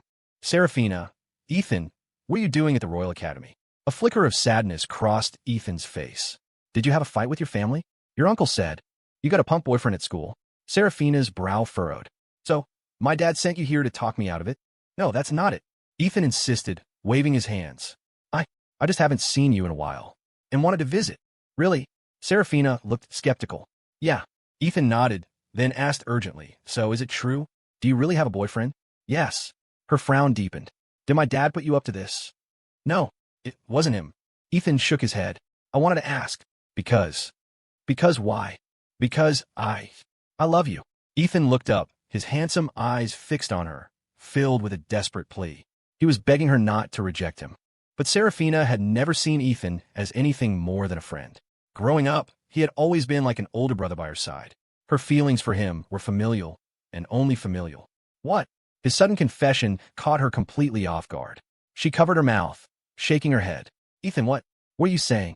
I love you. I really do. I've loved you since we were kids. I've always loved you. I'm sorry, Ethan. I've only ever thought of you as a brother. Hearing her words, Ethan still seemed unwilling to give up. I know you have a boyfriend now, but I'm willing to wait for you. I'll always wait. If you ever change your mind, I'll be right here for you, okay? That's not it, Ethan. I really just see you as a brother. Saraphina said, looking him straight in the eye. Then, now, and in the future, it doesn't matter whether I have a boyfriend or not. In my heart, you're my brother. My family. I could never fall in love with my own brother, right? I don't want to be your brother, Saraphina. I love you. I want to marry you. Ethan's hands landed on her shoulders, his voice shaking with emotion. The scene was starting to attract a crowd. Why is this guy getting so handsy? Julianne muttered, annoyed. She turned to look at Leo, who was lost in thought. You don't have a childhood sweetheart, do you? Leo was busy trying to place this scene in the novel's timeline and didn't hear her at all. Are you ignoring me? Julianne asked, then pinched the top of his thigh. Ack! The jolt snapped him out of it. Yikes! Julianne herself jumped back, startled by the way his pants had suddenly tightened. Leo, beet red, covered his crotch. I told you not to touch that spot. Sorry. Julianne's face was just as red. So the inner thigh really is sensitive, she thought to herself. Interesting. Yeah. What did you say just now? Leo asked. Asked if you have a childhood sweetheart. No. I was always alone growing up. Good. Julianne nodded, satisfied. Just so you know, I was always alone too. No childhood crushes. Leo looked at her, exasperated. I'm not worried about that. He was the one who had written her backstory. He didn't need her to tell him whether she had a childhood sweetheart or not. They both turned their attention back outside. Saraphina pushed Ethan's hands away, her own voice rising with emotion. Ethan, calm down. Please, just give up. It's never going to happen between us. Faced with her earnest expression and resolute tone, Ethan deflated like a puncture balloon.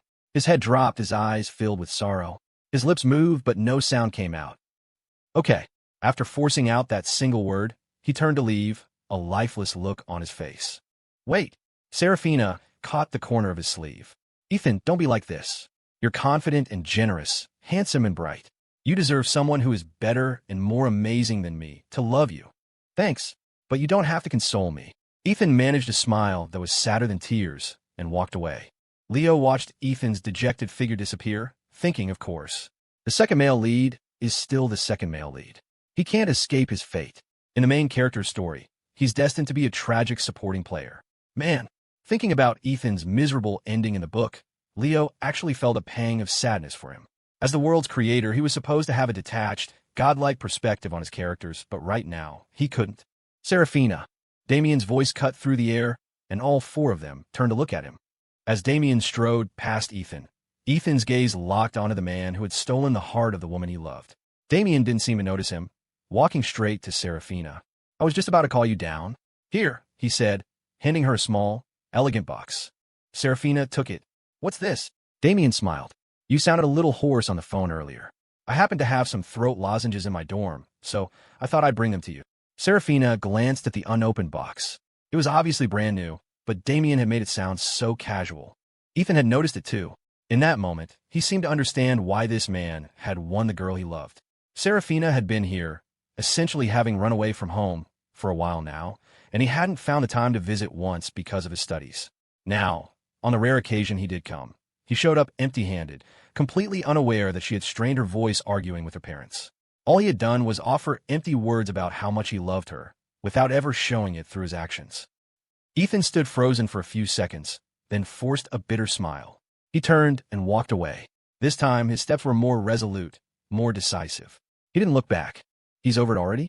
Leo watched him go, a giant question mark forming in his head.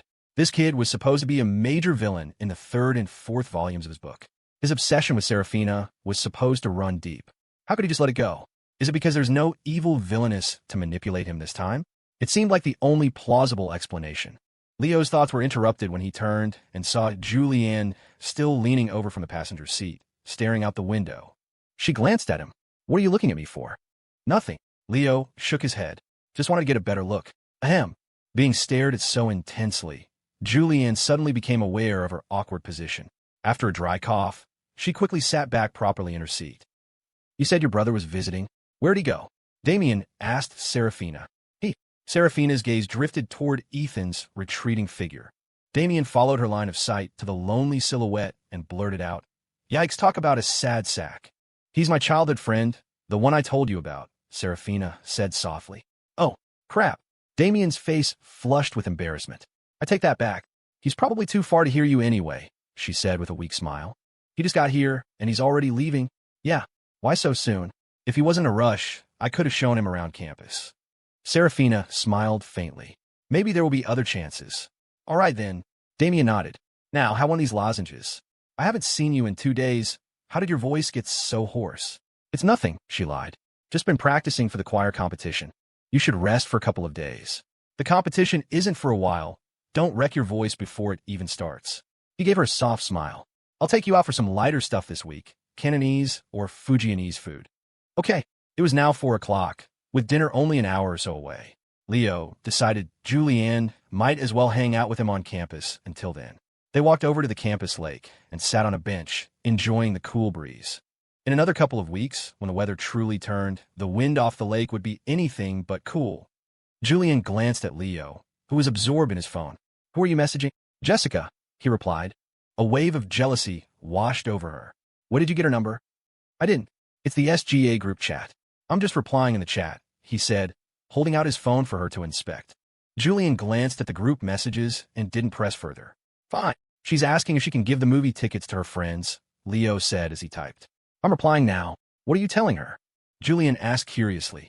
I said that every SGA member gets 2 tickets to share, but the rest are for students who participate in the event. Participate in what event? She asked.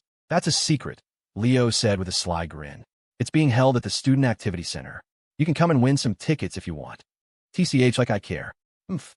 In that moment, she looked just like a sulking kitten, possessing an indescribable cuteness. Leo couldn't resist reaching out and pinching her soft cheek. Don't touch me. Ha ha. Her anger only made him laugh harder. After a short while in her dorm, Jessica started to feel hungry. She called her friend Chloe to go grab a bite. And just as they stepped out of the building, she had the incredible luck of running into the handsome, sunny boy again. This time, however, he looked a bit down. With her best friend Chloe by her side, Jessica felt bolder. She grabbed Chloe's arm and walked right up to him. "Hey, we meet again." Hi. Ethan's mood was low, but he still managed a polite smile. "You don't seem very happy," Jessica said. "Did something happen?" Ethan didn't speak, just shaking his head with a forced smile. Seeing that he didn't want to talk about it, Jessica changed the subject. "Are you leaving the Royal Academy?" "Yeah. So, will you be back?" "Probably not." "Oh, well, by then." Jessica felt a pang of disappointment, but didn't know what else to say. Chloe, however, instantly saw that her friend was interested.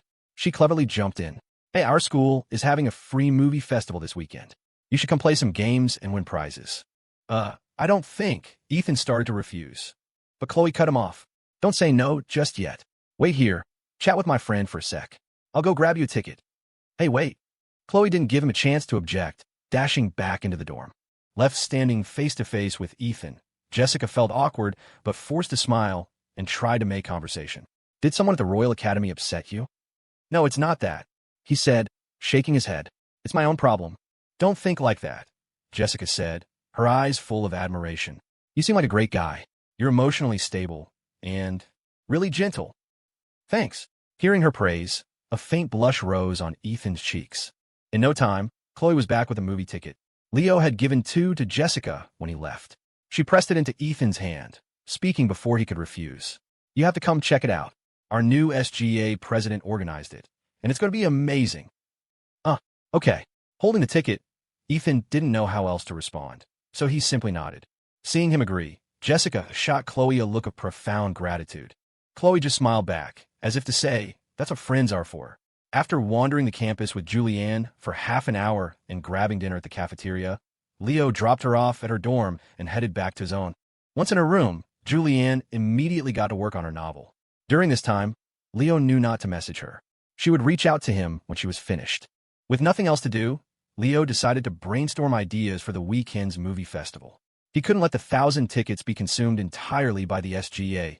That would defeat the whole purpose. To get the wider student body involved, he needed a solid plan and good promotion. He grabbed a pen and paper and started mapping out a strategy. "Knock, knock, knock. Miller, you busy?" Damian's voice came from the other side of his bedroom door, just as Leo was finishing up his plan. 1 second, Leo called back. A moment later, after finalizing the plan and snapping a photo to send to the SGA group chat for execution, Leo stood up and stretched, then walked out of his room. Damian was on the sofa, his fingers flying across his phone screen as he texted someone. He immediately put it down when he saw Leo.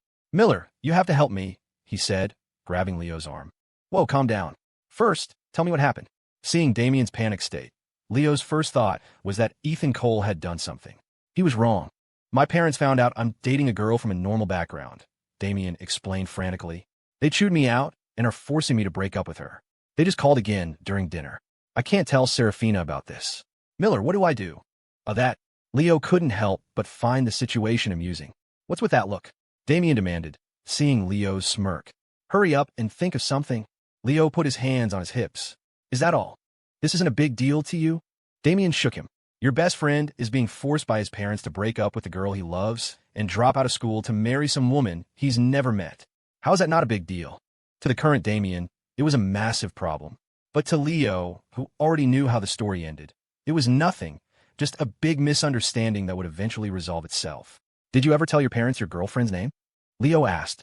"No," Damian said, shaking his head. "The second I said I had a girlfriend, they bombarded me with questions. And once they found out Saraphina was from a normal family, they got so angry I never had the chance to tell them her name." A confident smile spread across Leo's face. "Want to bet I can solve this with one phone call?" "One call? Don't be ridiculous. My father has the entire Sterling family behind him." Damian waved a dismissive hand. "Who do you think you are? The hero of some trashy web novel who can solve anything with a single call? You don't believe me?" Leo said with a grin, holding out his hand. "Give me your phone." Damian, confused, handed it over. "You're supposed to be helping me. Why do you need my phone?" "You'll see." Leo took the phone, found a contact labeled Dad in the call history, and hit dial. Damien's father was named Donovan Sterling. When Leo had come up with the name, he hadn't overthought it. He just felt that Donovan sounded impressive and suited the father of a domineering CEO type. Donovan Sterling himself was an incredibly assertive and domineering man, but he had one weakness. He was terrified of his wife. So, whenever Damien disagreed with his father, he would go to his mother. But this time, the problem was so serious that his mother was siding with his father, joining in on the lecture. It made sense. Powerful families cared about matching social status. A rich heir marrying a poor girl was unheard of. After about 20 seconds, Donovan picked up, "Have you come to your senses? If you have, get your ass back here and fulfill the marriage contract. If you're still obsessed with that poor girl, I'll cut off all your..." Donovan launched into a tirade, not giving Leo a chance to speak. Using a tactic guaranteed to provoke, Leo cut him off. "Listen up, old man. I know you're wound up, but take a breath and let me talk." Wah-huh. On the other end of the line, Donovan Sterling was clearly stunned. He could tell it wasn't his son's voice. "Who is this? Why do you have my son's phone?" Donovan's first thought was that his son had been kidnapped, given the caller's hostile tone. "My name is Leo Miller. I'm Damien's roommate and good friend." "Leo Miller?" Donovan repeated the name. Then his voice rose in anger. "I know who you are. You're the one who's been a bad influence on my son. You taught him to." "Shut up," Leo barked. The other end of the line fell silent. Donovan had no idea why he'd been so easily silenced by this kid. It was a strange, primal fear, as if it were encoded in his DNA. Damien, watching from the side, was dumbfounded. In his entire life, besides his mother, he had never seen anyone dare to speak to his father like that. And the craziest part was, his father had actually been intimidated. It was terrifying. If Leo weren't still on the phone, Damien would have given him a massive thumbs up. Once Donovan was quiet, Leo continued. "Listen, your son is in a relationship, but it's not with some poor girl. Her name is Saraphina Rose." "Saraphina Rose? The Roses?" Donovan fell silent, processing the name. After a few seconds, he spoke again. "You mean the Rose family from Ethelberg City?" "That's right," Leo confirmed. "One of the 4 great families of Ethelberg." "Well then, that would mean..." Donovan was at a loss for words. Thinking back on how he'd berated his son for the past 2 days, he didn't know whether to laugh or cry. All this time, it turned out his son was dating his own fiancée. What a mess. "Young Leo," Donovan said, his tone and form of address now completely transformed. "Is Damien there with you?" "He is. You can talk to him." Leo handed the phone back to Damien. "Hello." Damien answered, his heart pounding. Donovan's voice was now incredibly gentle. "Son, you treat that Rose girl well, you hear? If you need money, just tell your dad. And stay in school. You need to focus on your studies." "Huh?" Damien was utterly floored by his father's words. "Is this really my dad? Who swap him out?" After hanging up, Damien stood there for a long time, trying to process what had just happened. The whiplash from his father's change in attitude was just too much. He couldn't understand it. Leo had barely said anything, so why the complete 180? "Miller." "Sure." Leo cut him off before he could ask. "I know what you want to ask, but don't. The most important thing for you to do right now is go find Saraphina. She's definitely getting the same grief from her family." Leo's words hit him like a lightning bolt. Damien suddenly realized why Saraphina's voice was so hoarse. She must have been arguing with her family. "Thanks, Miller. You're a lifesaver." Damien gave Leo a fierce bear hug and then bolted out of the dorm. Watching him go, Leo muttered to himself, "Speaking of which 4 families were they again?" Besides the Sterlings, there were 4 other top-tier families in Ethelberg City. The Roses were one, and Ethan's Cole family was another. The other 2 weren't major players in the book, and Leo himself had almost forgotten who they were. After racking his brain to no avail, he gave up. He shook his head, went back to his room, and flopped onto his bed with his phone. Meanwhile, Damien had already reached the women's dorm. He tried calling Saraphina, but the line was busy. He sent her a text instead, telling her he was waiting downstairs. At that moment, Saraphina was still arguing with her parents and didn't have time to reply. From inside the dorm bathroom, she hissed into her phone, "I'm not coming back. I will absolutely not marry a complete stranger I've never even met. My boyfriend's family is well off too. Why can't I be with him? Why can't you just work with his family?" From the other end of the line, "Enough.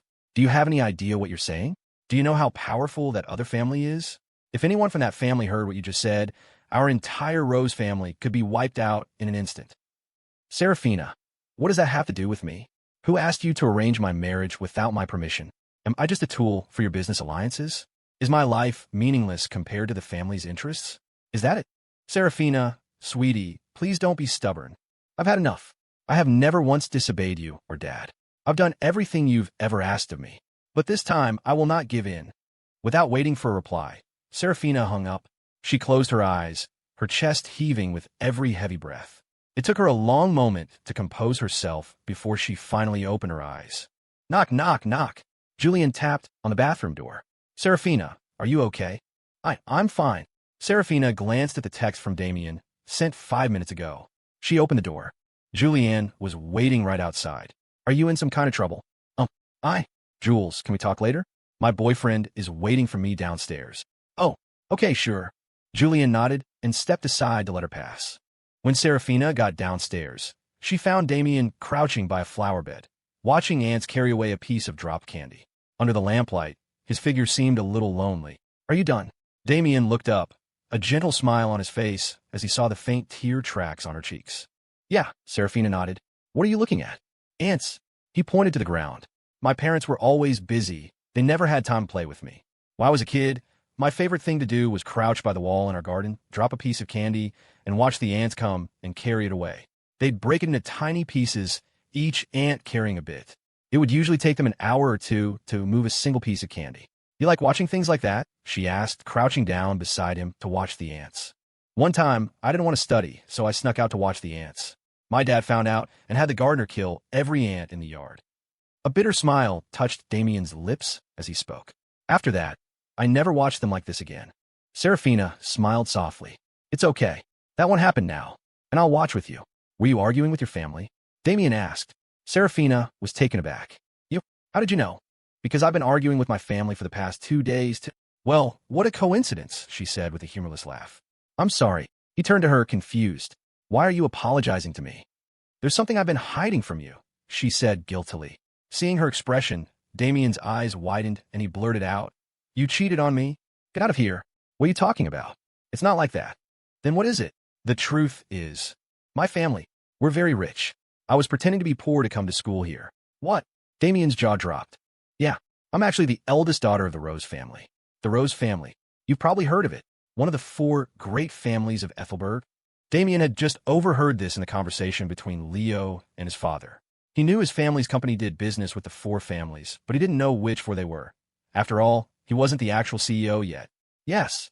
Saraphina nodded and continued. "The reason I ran away from my family and came to the Royal Academy under a false identity was to escape an arranged marriage." Damian frowned. "Don't tell me your family arranged for you to marry some rich heir at birth." "How did you know?" Saraphina stared at him in shock. "Yes, it was arranged by my grandfather," Damian countered. "Do you know why I came to the Royal Academy?" "Don't tell me." "You too. To escape an arranged marriage." "Yes. My marriage was also arranged by my grandfather. My fiancée is the eldest daughter of one of the 4 great families of Ethelberg, someone I've never even met." "Wait, my head is spinning. Let me process this." Saraphina held up a hand to stop him, thinking hard. They looked at each other, and in a moment of perfect synchronicity, they both spoke at once. "You're my fiancé, / you're my fiancé." Saraphina counted on her fingers. "You have an arranged marriage to a rich girl you've never met. I have an arranged marriage to a rich heir from a top family I've never met. You came to the Royal Academy to escape it, and I came here to escape mine. So is there a chance?" Wait, hold on. I'm still not processing this. Let me think." Damian put a hand to his forehead, his mind racing.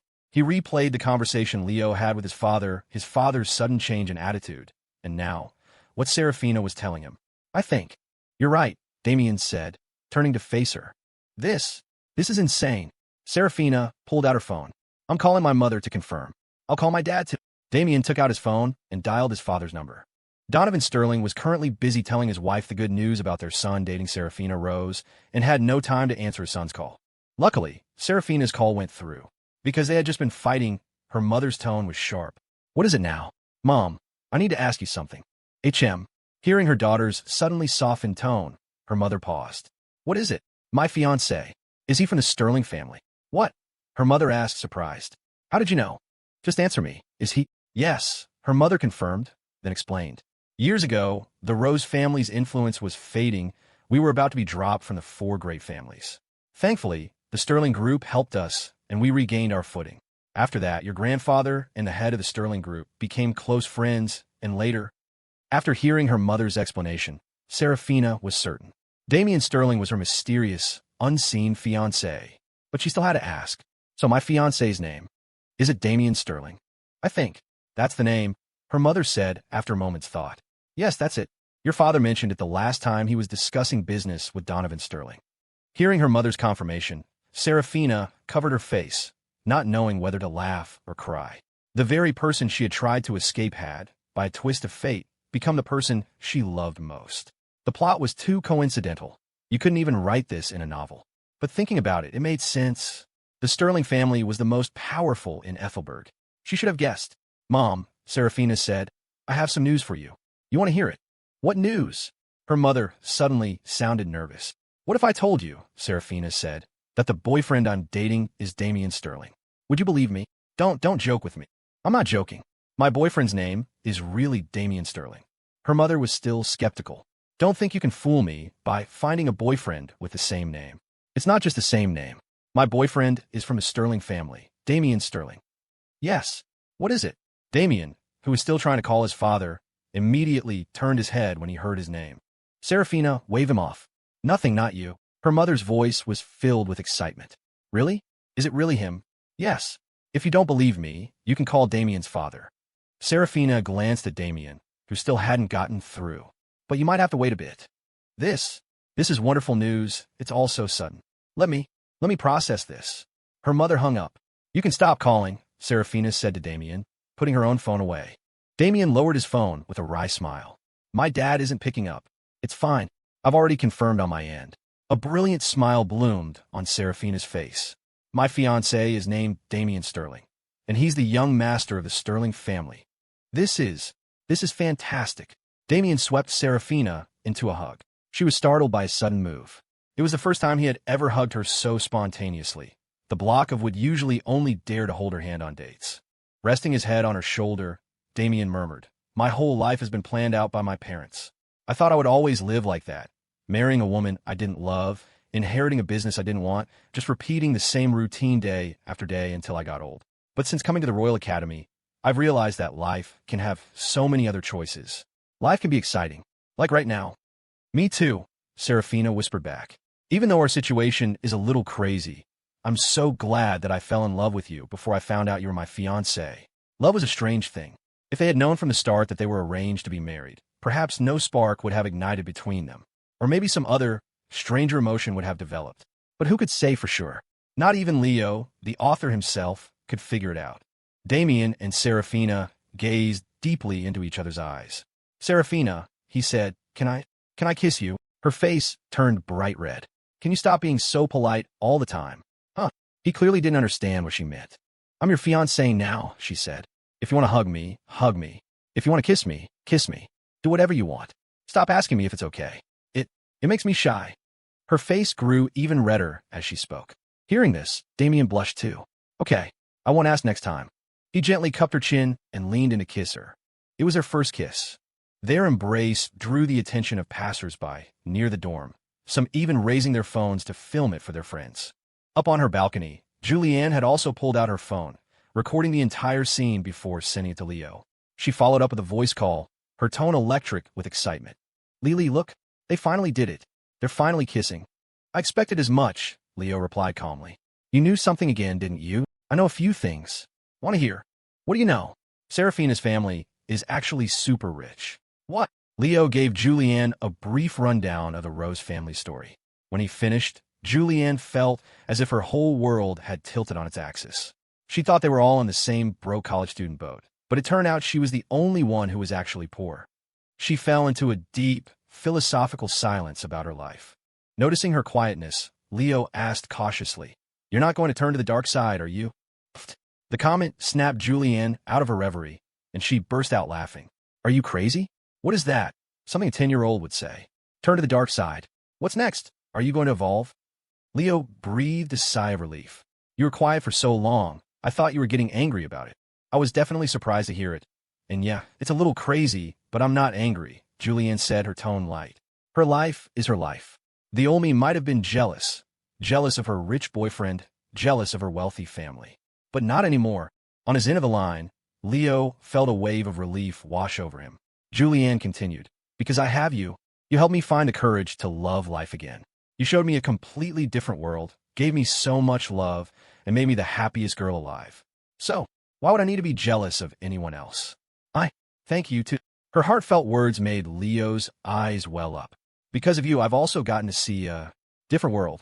EW, you're being so sappy right now.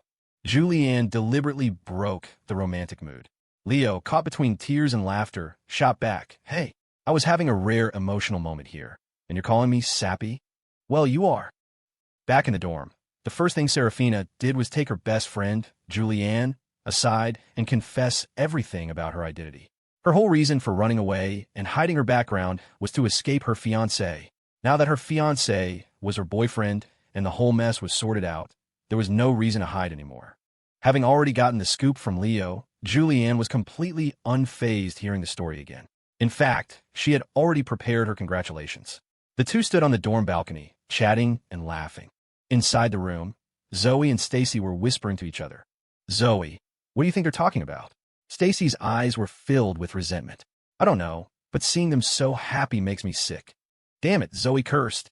"Now that you mention it, I'm thinking about that beatdown we got." The former SGAA president that Leo had ousted had arranged for some girls from off-campus to come and corner Stacy and Zoe in the women's bathroom, beating them up.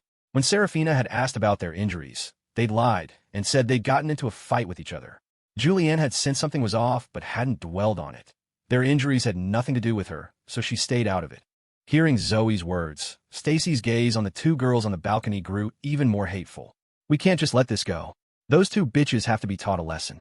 Zoe snapped. "This time, you'd better come up with a decent plan, one that doesn't blow back on us." "Shut up. I know." The first thing Damian did upon returning to his dorm was rush at Leo for a massive bear hug, which Leo promptly sidestepped, causing Damian to stumble. "Use your words," Leo said, pointing at him. "No touching. Miller, you're a genius." Damian gave him a huge thumbs up. "If it weren't for you, I can't even imagine how long it would have taken to clear up this misunderstanding with my family." "Don't mention it," Leo said with a wave. "All in a day's work." Damian excitedly retrieved a stack of checkbooks from his room. "Here, take these. They're already signed. If you need money, just fill them out. My friend, from this day on, my money is your money. Spend whatever you want." "Whoa," Leo said, his eyes widening at the stack of checks. "Leave it to the heir of a top-tier family for my own book," he thought. Even his thank-you gifts are on another level. "Aren't you afraid I'll just drain the Sterling family fortune?" Leo asked. "Each of these checks has a max of 5 million. Even if you use 10 at once, that's only 50 million. The daily withdrawal limit at a Sterling bank is 100 million. To drain the entire family fortune, it would probably take you a few decades." "Damn it," Leo muttered. "I'm starting to hate you rich people." Damian scratched his head. "Aren't you a rich person too?" "Right."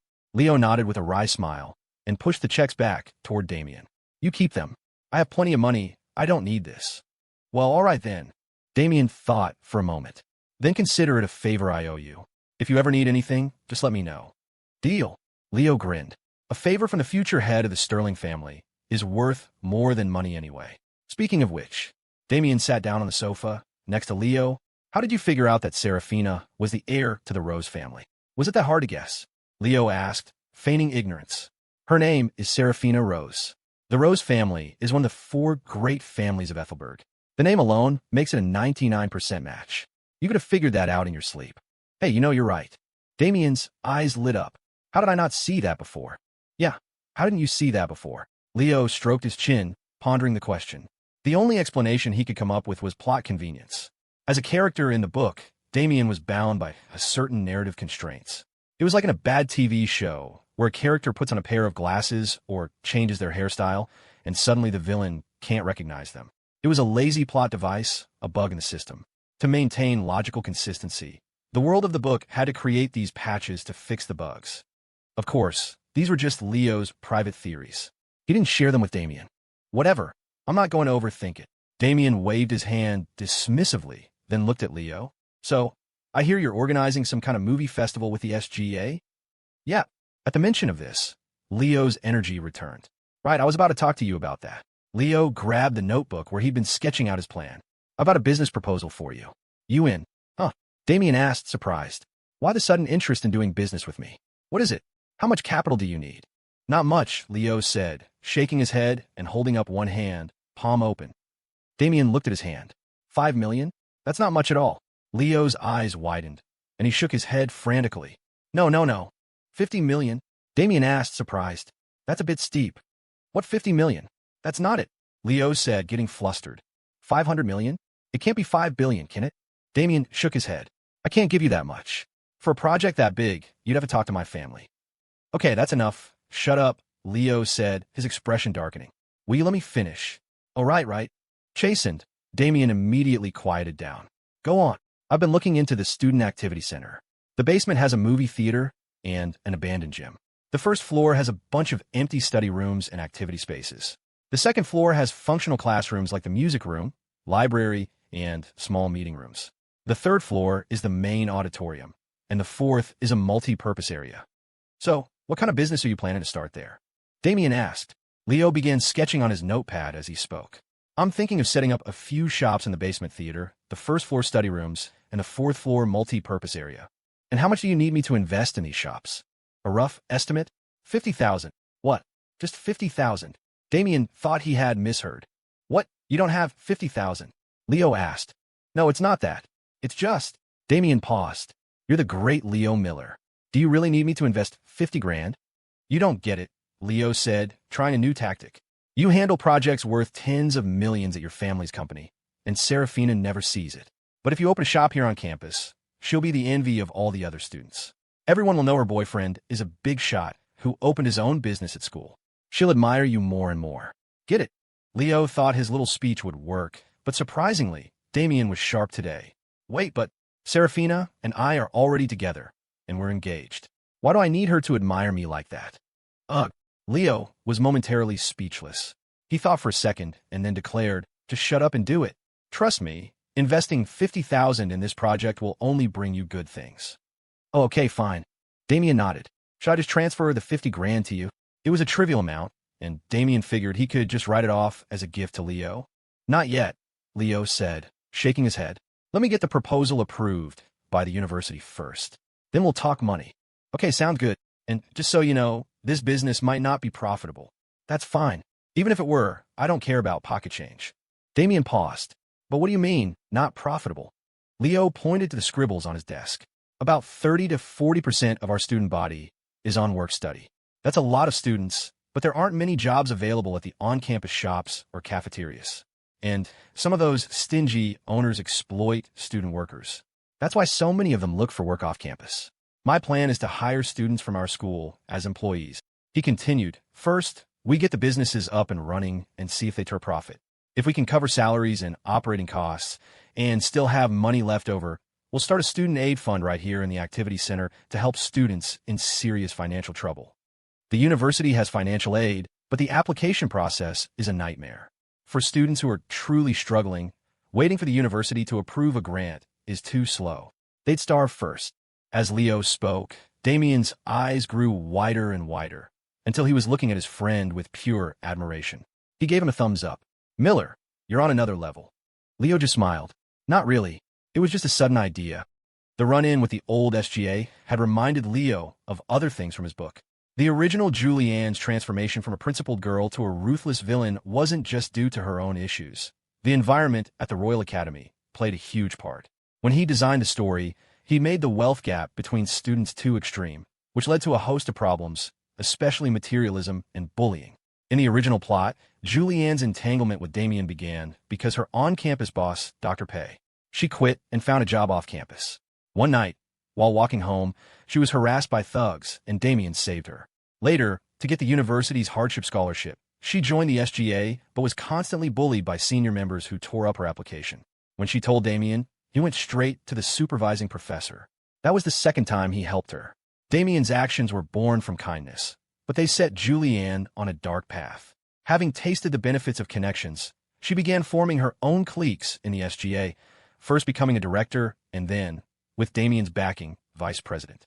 Once in power, she took revenge on everyone who had bullied her. From that point on, the old Julianne was gone, replaced by someone who worshipped power, her ambition and desires growing unchecked. When Saraphina revealed she was a rich heiress, Julianne felt a profound sense of defeat. But the final straw was when Damian, in a fit of rage, disbanded the entire SGAA with a single command. That night, Julianne sat alone in the meeting room for hours, feeling like a fool. All her hard work was meaningless against the power of the wealthy. And so, she completely turned to the dark side. Or what did she? For a while now, Leo had felt like he was forgetting something important, but he just couldn't remember what it was. It felt as if a part of his memory had been deliberately erased. But what was it? Damian waved a hand in front of Leo's face. Miller? What are you thinking about so intensely? Nothing. Leo shook his head and stood up to stretch. So, we have a deal on the business partnership. Damian waved a magnanimous hand. No problem. And when you start that aid fund, count me in for another investment. True to his word, the very next day, Leo consulted with one of his family's professional managers about opening shops in the Student Activity Center. By the third day, he was already hiring people. Initially, he had planned on opening 3 shops for $1,000,000, but he quickly realized how naive he was. Just the franchise fees for popular food and beverage brands were more than $20,000, not to mention the cost of equipment and other miscellaneous expenses. $50,000 wouldn't even be enough to open one store. So, Leo changed his strategy. No franchising. Instead, he would have his family's company design a new brand from scratch. The brand he came up with was called Campus Commons. It would consist of 4 shops and 1 multi-purpose zone. One, Commons Cafe, would be in the first-floor lobby, selling coffee, tea, and simple pastries. The shop in the basement, just outside the theater, would be Commons Cinema, a small convenience store responsible for managing the theater and selling snacks. There would also be the Commons Gym. That's right, Leo had taken over the abandoned gym as well. The university already had a large, commercial gym on the concourse, which was why this one had fallen into disuse. It had previously been free, but no one in the SGA wanted to manage it. The equipment was unsupervised, and the environment was poor, so it was naturally abandoned. On the second floor, the university gave him a small classroom to set up Commons Books, which would sell old library stock and basic stationery. The fourth-floor multi-purpose area would become the Commons Market, a place for students to trade secondhand goods or rent stalls to sell food and drinks for a low fee. This would help students with entrepreneurial ideas but limited startup funds. If no one rented the stalls, Leo planned to set up his own and hire students to run them.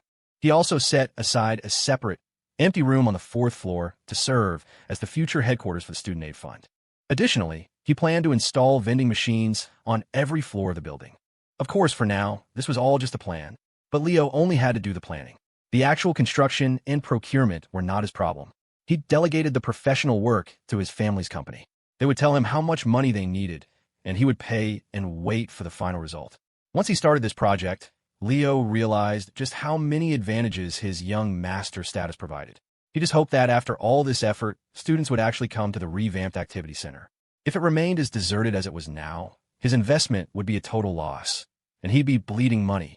Still, it was his first time opening a business, and he felt a small thrill of excitement.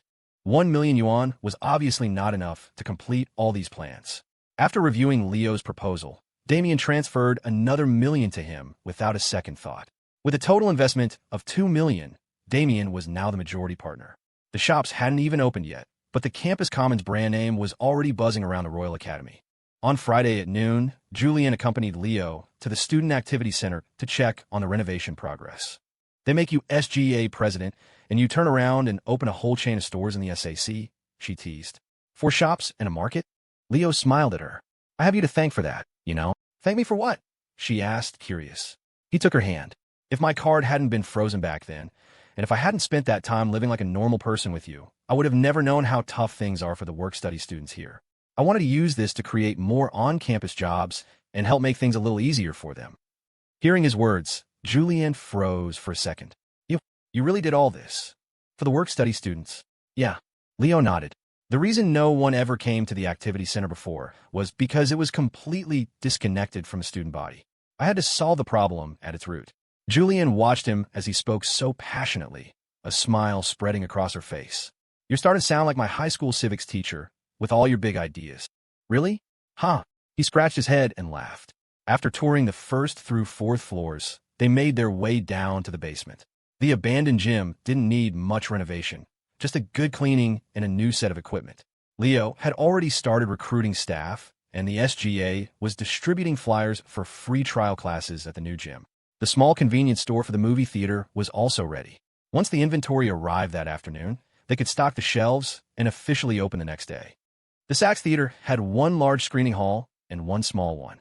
The large hall was almost the size of the main auditorium, capable of seating 400 to 500 people. The small hall was only slightly larger than a classroom and could fit 100 at most. Julianne stood in the middle of the main hall, looking around. This theater is almost as nice as a professional one. I agree, Leo said. It's a huge waste of space not to use it properly. Speaking of which, Julianne said with a mischievous grin, we have our great President Miller to thank for giving the Student Activity Center a second chance at life. Hey, Leo held up a hand. Stop with the flattery. It doesn't work on me. I'm not flattering you. I'm just telling the truth, she insisted, then plopped down into one of the theater seats. Leo sat down next to her. Julianne glanced at him, then pretended to pull 2 tickets out of her pocket. Hey there, handsome. You here alone? Want to watch a movie with me? Leo chuckled. Are you doing some kind of improv right now? Oh, come on, just play along. All right. He nodded, pretending to take a ticket from her palm. Sure, I'm alone. Let's watch a movie together. There we go. Good boy. Ha ha. Pleased with his cooperation, Julianne reached out and playfully ruffled his hair, laughing happily. By the way, she said, the movie festival is this weekend. Is everything ready? Yeah, you'd better be there. Julianne puffed out her chest proudly. Of course. My boyfriend is the one running it. I have to be there to support him.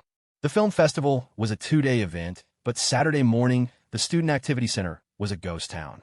Leo's classmates had shown up out of loyalty, collecting their movie vouchers before scattering, but beyond that, it was crickets.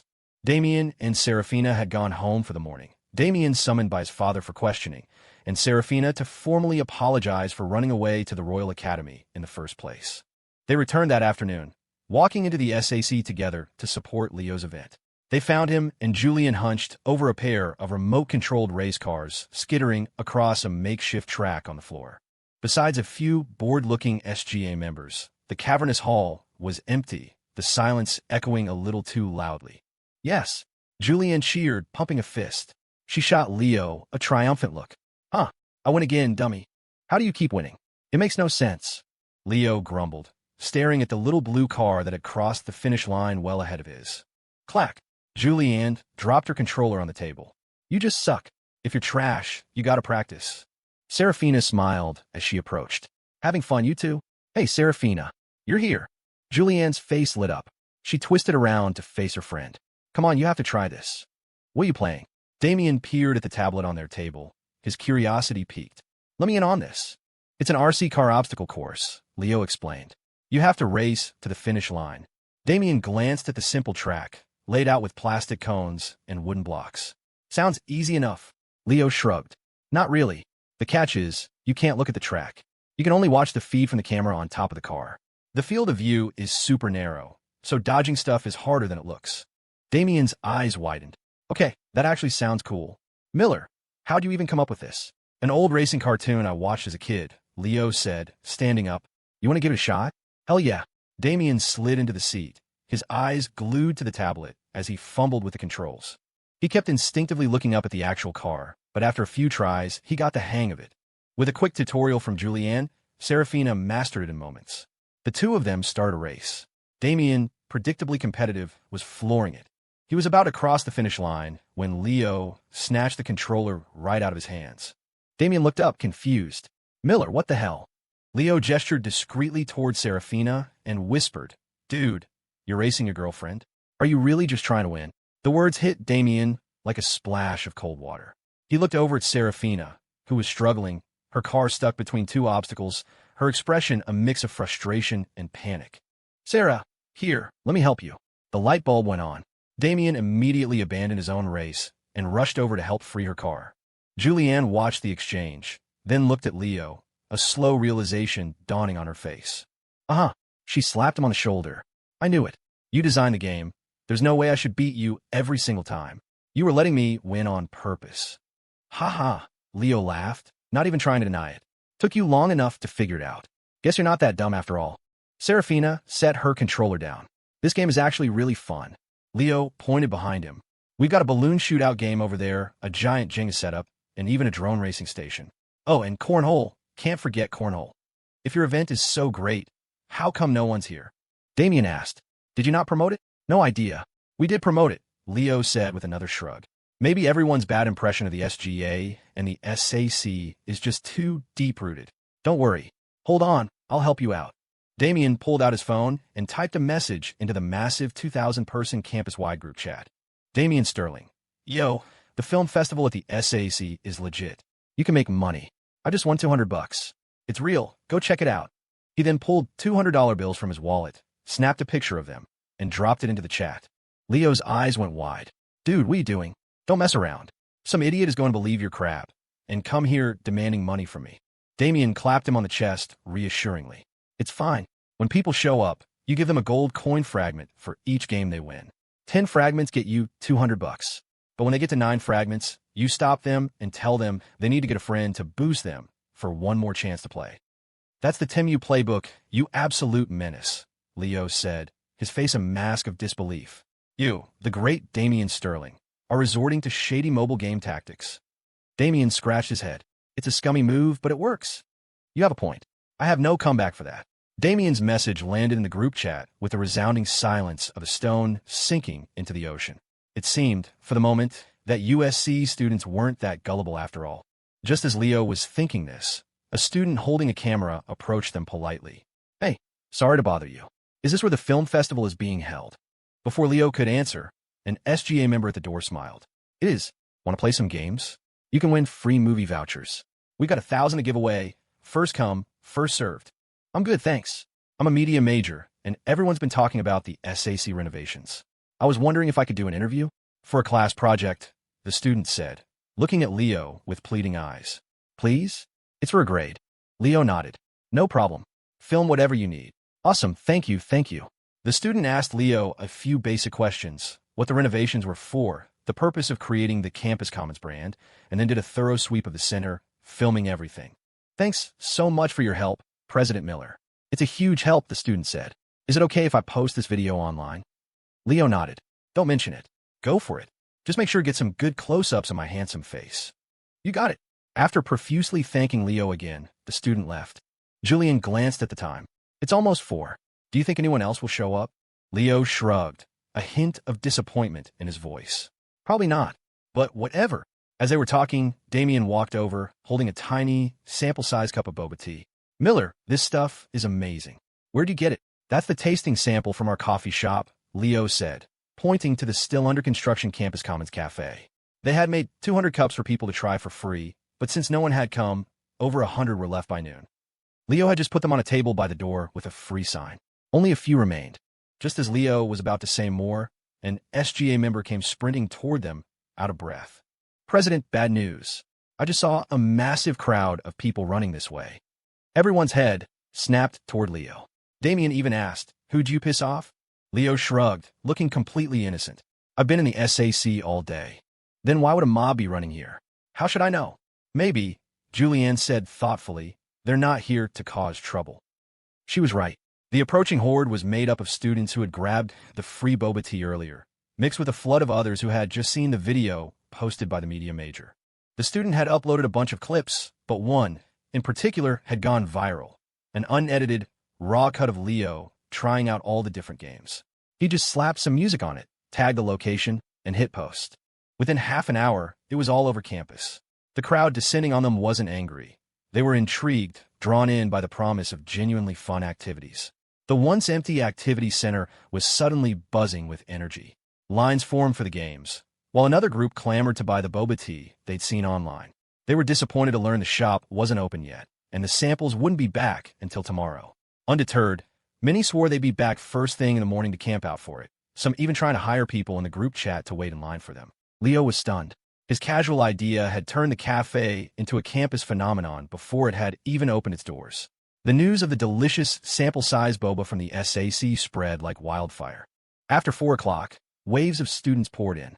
Though they couldn't buy tea, they happily played the games Leo had designed, walking away with free movie vouchers. Many didn't even leave after getting their tickets, choosing instead to hang around the SAC, waiting for the 7:30 p.m. movie to start. There were 2 films scheduled for the weekend, one each night at 7:30. Saturday was Crazy Rich Asians, and Sunday was The Truman Show, 2 movies Leo had picked from a list Jessica had downloaded. Leo and Julianne decided to skip tonight's screening. They'd been at the SAC all day and were exhausted. With time to spare, they planned to sneak off campus for a nice dinner to reward themselves. Out of the 1,000 vouchers, over 300 were still left. Fewer than 400 people showed up for the movie, not even filling one of the large theaters. Jessica and Chloe stood at the theater entrance, helping the other committee members maintain order, and sneaking glances to see if Ethan Cole would show up. Halfway through the movie, there was still no sign of him. Jessica sighed, her disappointment palpable. I guess he was just too polite to refuse directly. He never actually wanted to come. Chloe put a comforting arm around her. Maybe I wasn't clear enough. I just said this weekend, not specifically Saturday or Sunday. He probably thinks it's tomorrow. I bet he'll be here. Maybe. All right, a toast to you. At a lively outdoor patio, surrounded by food trucks, Julianne raised a beer mug filled with ice-cold Coke. To Leo Miller, for all your hard work today. Leo grinned, clinking his own mug against hers. You worked hard too, Jules. He loved summer evenings like this. The oppressive heat finally gave way to a cool breeze. Sitting outside, eating spicy tacos from a truck, and sipping an ice-cold drink. It was perfect. But summer was ending, and winter was just around the corner. Besides, he was driving, so no beer for him. The Coke was a fine substitute. Burp. After a long drink, Leo let out a small belch. You know where I got the ideas for all those games today? Julianne was meticulously pulling seasoned pork off a skewer with her fork. Where? From all the toys and games I wanted as a kid, but could never have, Leo said, ticking them off on his fingers. RC cars, drones, Nerf guns, yo-yos. All the stuff I dreamed about. He stared into his glass, watching his distorted reflection in the dark, bubbling liquid. He was lost in the memory for a second and let his guard down. Julianne's eyes narrowed slightly. You? A rich kid who couldn't have toys. Uh-huh. Leo snapped back to reality, quickly spinning a lie. My parents were super strict. I had to study all the time, learn all sorts of things. There was no time for toys. They wouldn't even let me buy them. That's why I was always so jealous of kids from normal families. Wow, your childhood sounds pretty miserable, Julianne said, chewing on a piece of carne asada. Saraphina told me yesterday that her family was really strict too. She wasn't even allowed to talk during dinner. See, Leo said immediately, being a rich kid isn't all it's cracked up to be. Julianne propped her chin on her hand. You know, I used to be jealous of girls who had dolls. But then I stopped. Why? Leo asked. Because I accidentally saw the poster for a horror movie and the doll on it was terrifying. Pfft. Leo chuckled. That's a ridiculous reason to stop liking something. It is not, Julianne insisted, waving her hands around as she described the movie. In the story, the doll was made from a real, live little girl. It was super creepy. Okay, stop. You're giving me goosebumps. Ha, see? You're scared too, she crowed, pointing at him with merciless glee. Whatever. I'm not scared, Leo said, feigning nonchalance as he took another swig of Coke. Julianne rested her chin in her hand again. But you know, our childhoods do have a lot in common.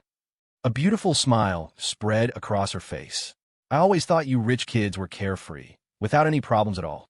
Leo copied her pose, propping his chin on his hand and looking at her. Money isn't everything. People always have problems.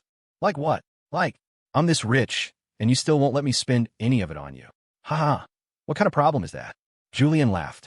You're not happy that I'm saving you money? Leo shook his head. Seeing you happy every day makes me happier than saving a few bucks.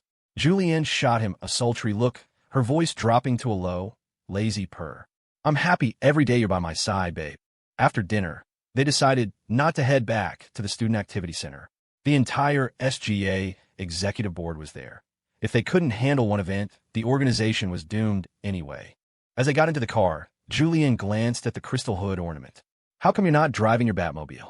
You said it was uncomfortable, so I had the butler switch it out for something smoother. Leo looked over at her in the passenger seat. So, is this car more comfortable? It's nice, she said, reclining the seat and leaning back with a sigh. She gazed up at the starlit headliner. How much does this one cost? Cheaper than the other one. By how much? About half. Oh, Julianne nodded meekly. Leo chuckled. You're not going to ask what half the price is. She shrank back a little. I don't dare ask. I'm afraid my little heart couldn't take it. Ha ha ha. Her honesty made him laugh. Go get your driver's license. Once you pass, I'll get you one too. I don't want one. She patted his thigh. I've got you as my free driver. Why would I need a license?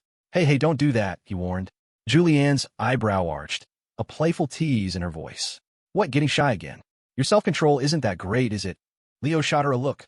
If my self-control wasn't great, You be pregnant with our second kid by now. Ha ha, okay.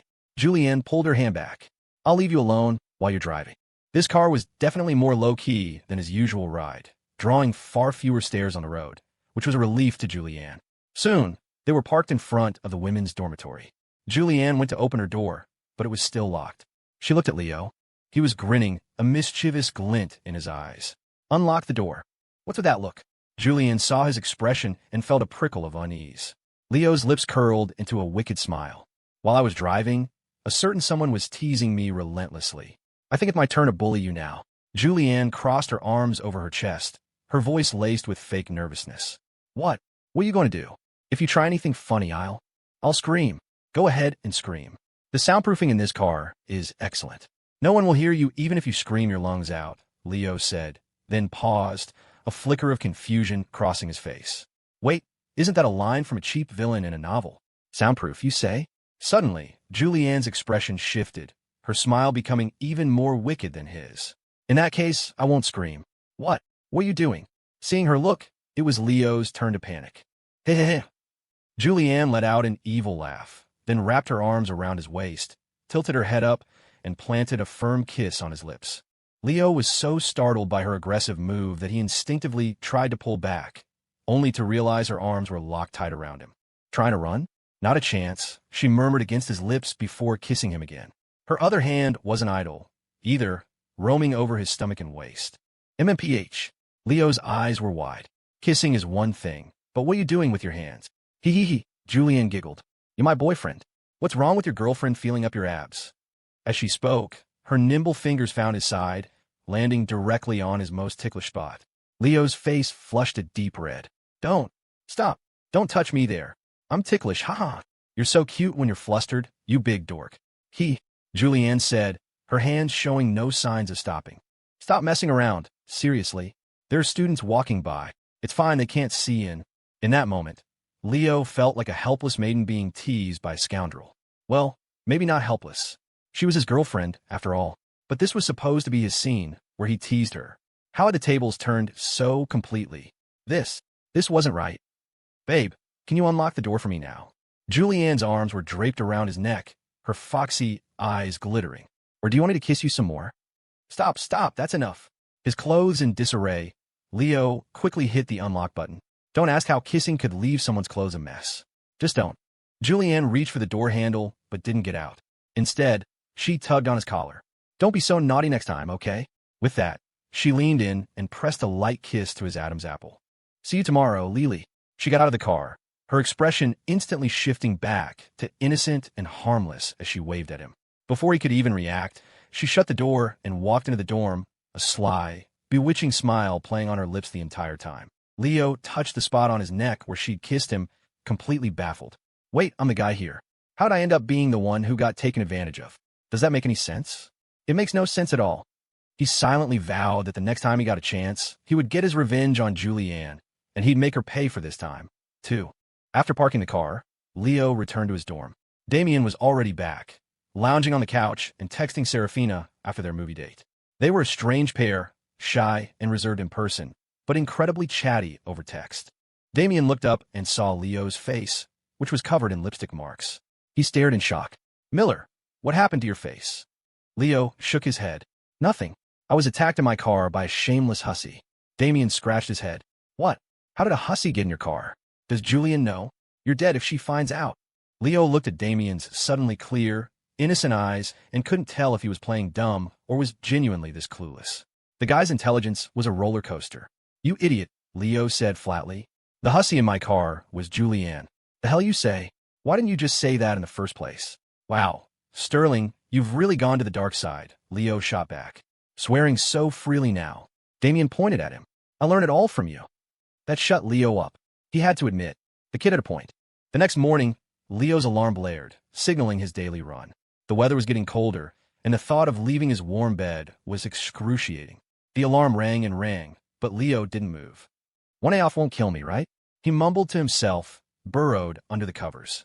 Yeah, weekends are for resting, and running every day is bad for your knees. For my health, I should probably take a day off.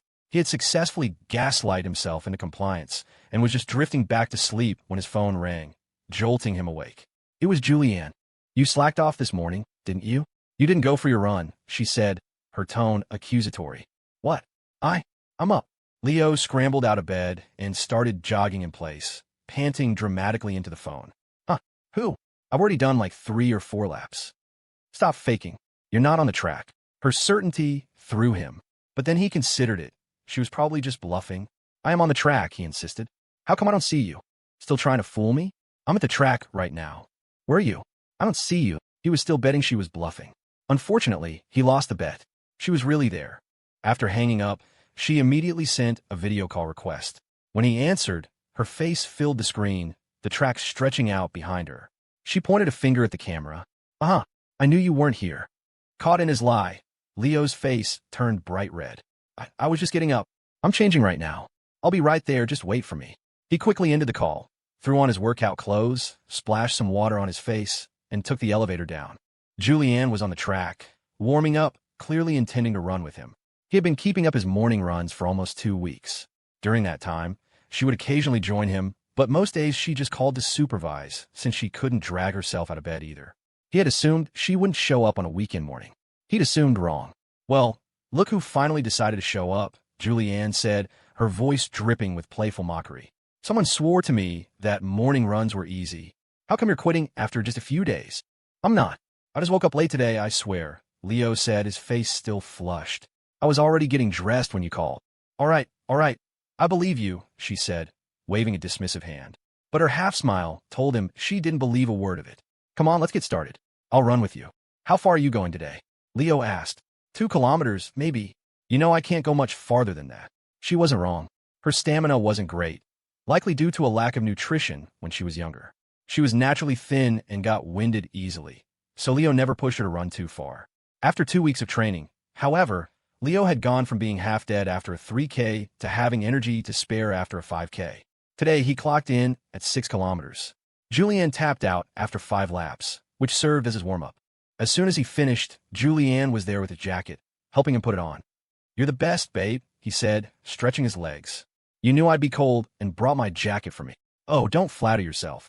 She gave him a light pat on the chest. I'm just afraid you'll catch a cold. Then you'll be all pathetic, and I'll have to take care of you. He playfully swatted her hand away. Stop that. You're such a shameless hussy. Thank you for the compliment. That's me. Julianne grinned, letting out a villainous cackle. Mwahaha. Leo covered his face with his hands. Is it too late to break up? Too late. She threw her arms around his waist. You're stuck with me now. Your life is over. You'll never escape my clutches. She hugged him tight. So scary, Leo said, pretending to struggle for a moment. Let me go or I'll scream. Julianne's eyes twinkled. Go ahead and scream. On this empty track, no one will hear you. Leo looked at her. Hey, wasn't that my line from last night? Their eyes met, and they both burst out laughing. They had breakfast at the cafeteria before Leo went back to his dorm to shower, and Julianne went to hers to change. It wasn't until after 8 o'clock that they headed to the Student Activity Center together. Today, the place was a madhouse. It was packed 3 layers deep with students. Some were in a massive line for boba tea. Others were playing games to earn movie vouchers. The students who had seen the movie last night had all become walking advertisements, posting on social media and telling their roommates about the event. On top of that, after the media student's first video went viral, he had posted the full interview with Leo. For the first time, students saw Leo's genuine determination to change the SGAA and the SAC for the better.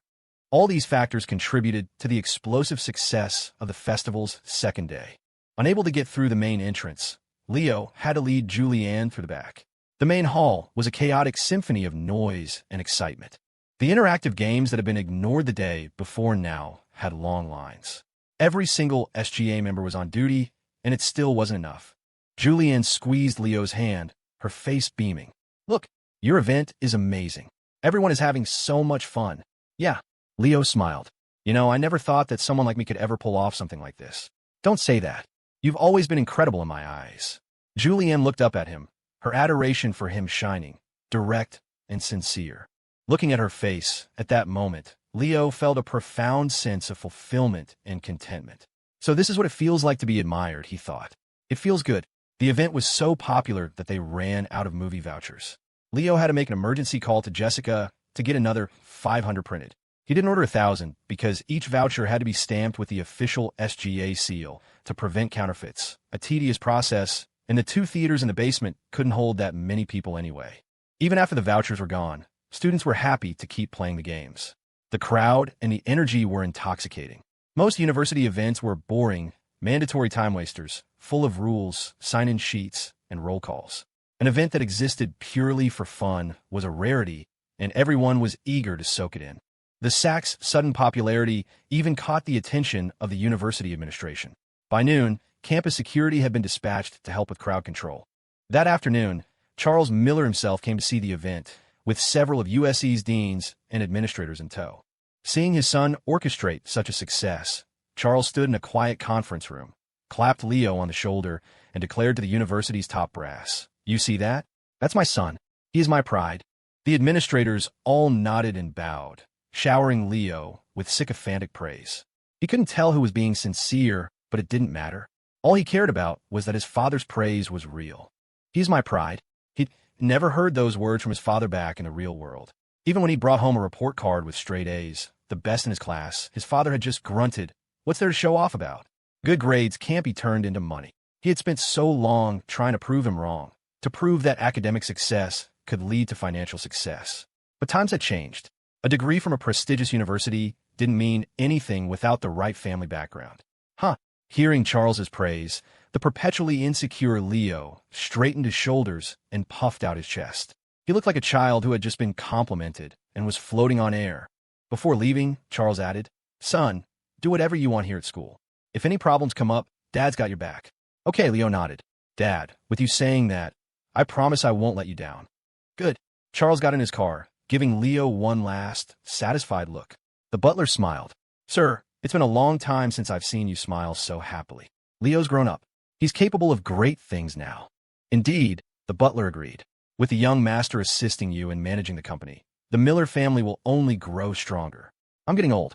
It's about time I retired," Charles said, shaking his head. He watched Leo's reflection in the rearview mirror, his eyes filled with fatherly affection. "The future belongs to the young. It's my job to support him now." Once his father was gone, Leo quickly shooed away the university administrators. With them hovering around, the students couldn't fully relax and have fun. The afternoon flew by. Leo had the venue cleared to prepare for the evening's movie screenings.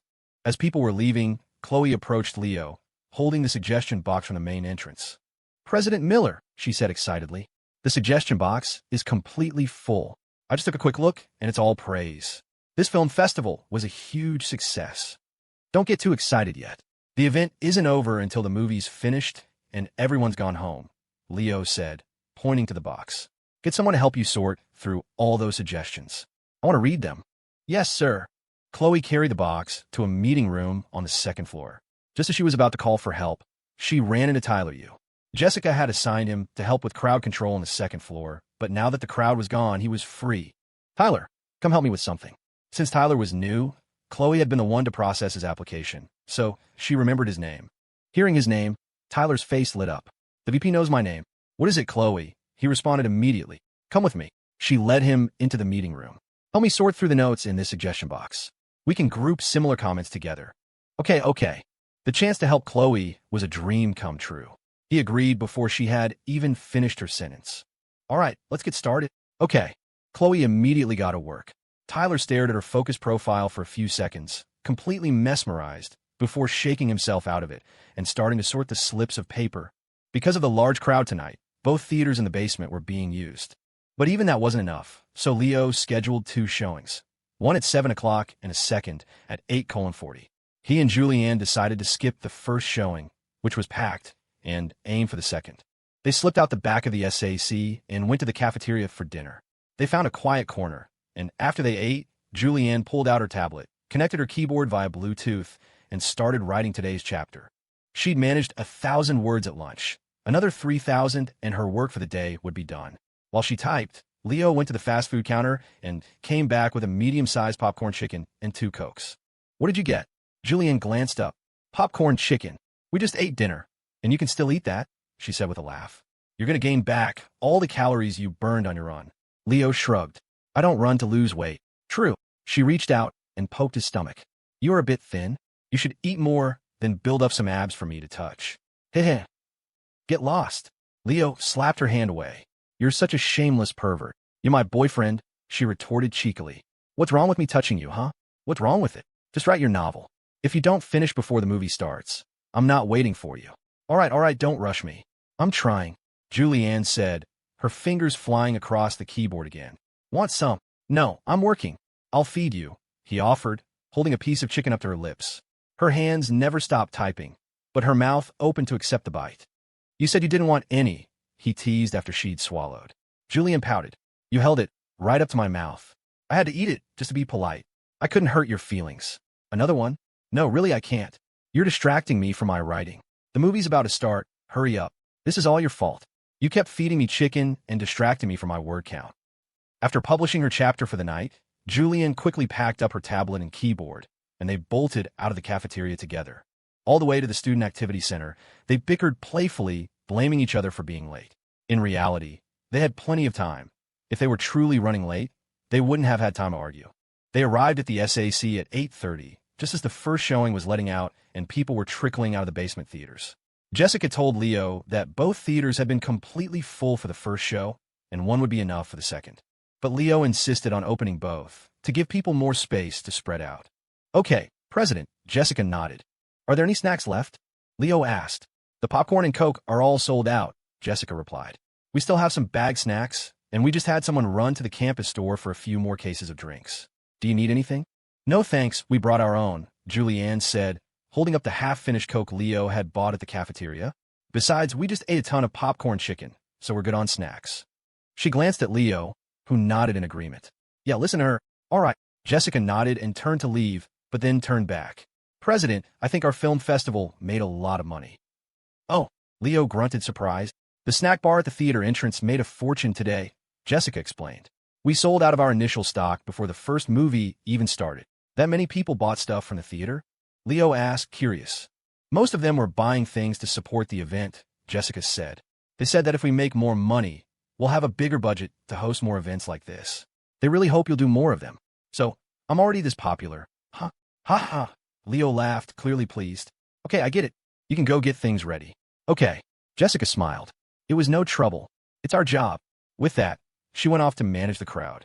She much preferred this new president to the last one. Leo was genuinely trying to make the SGA better.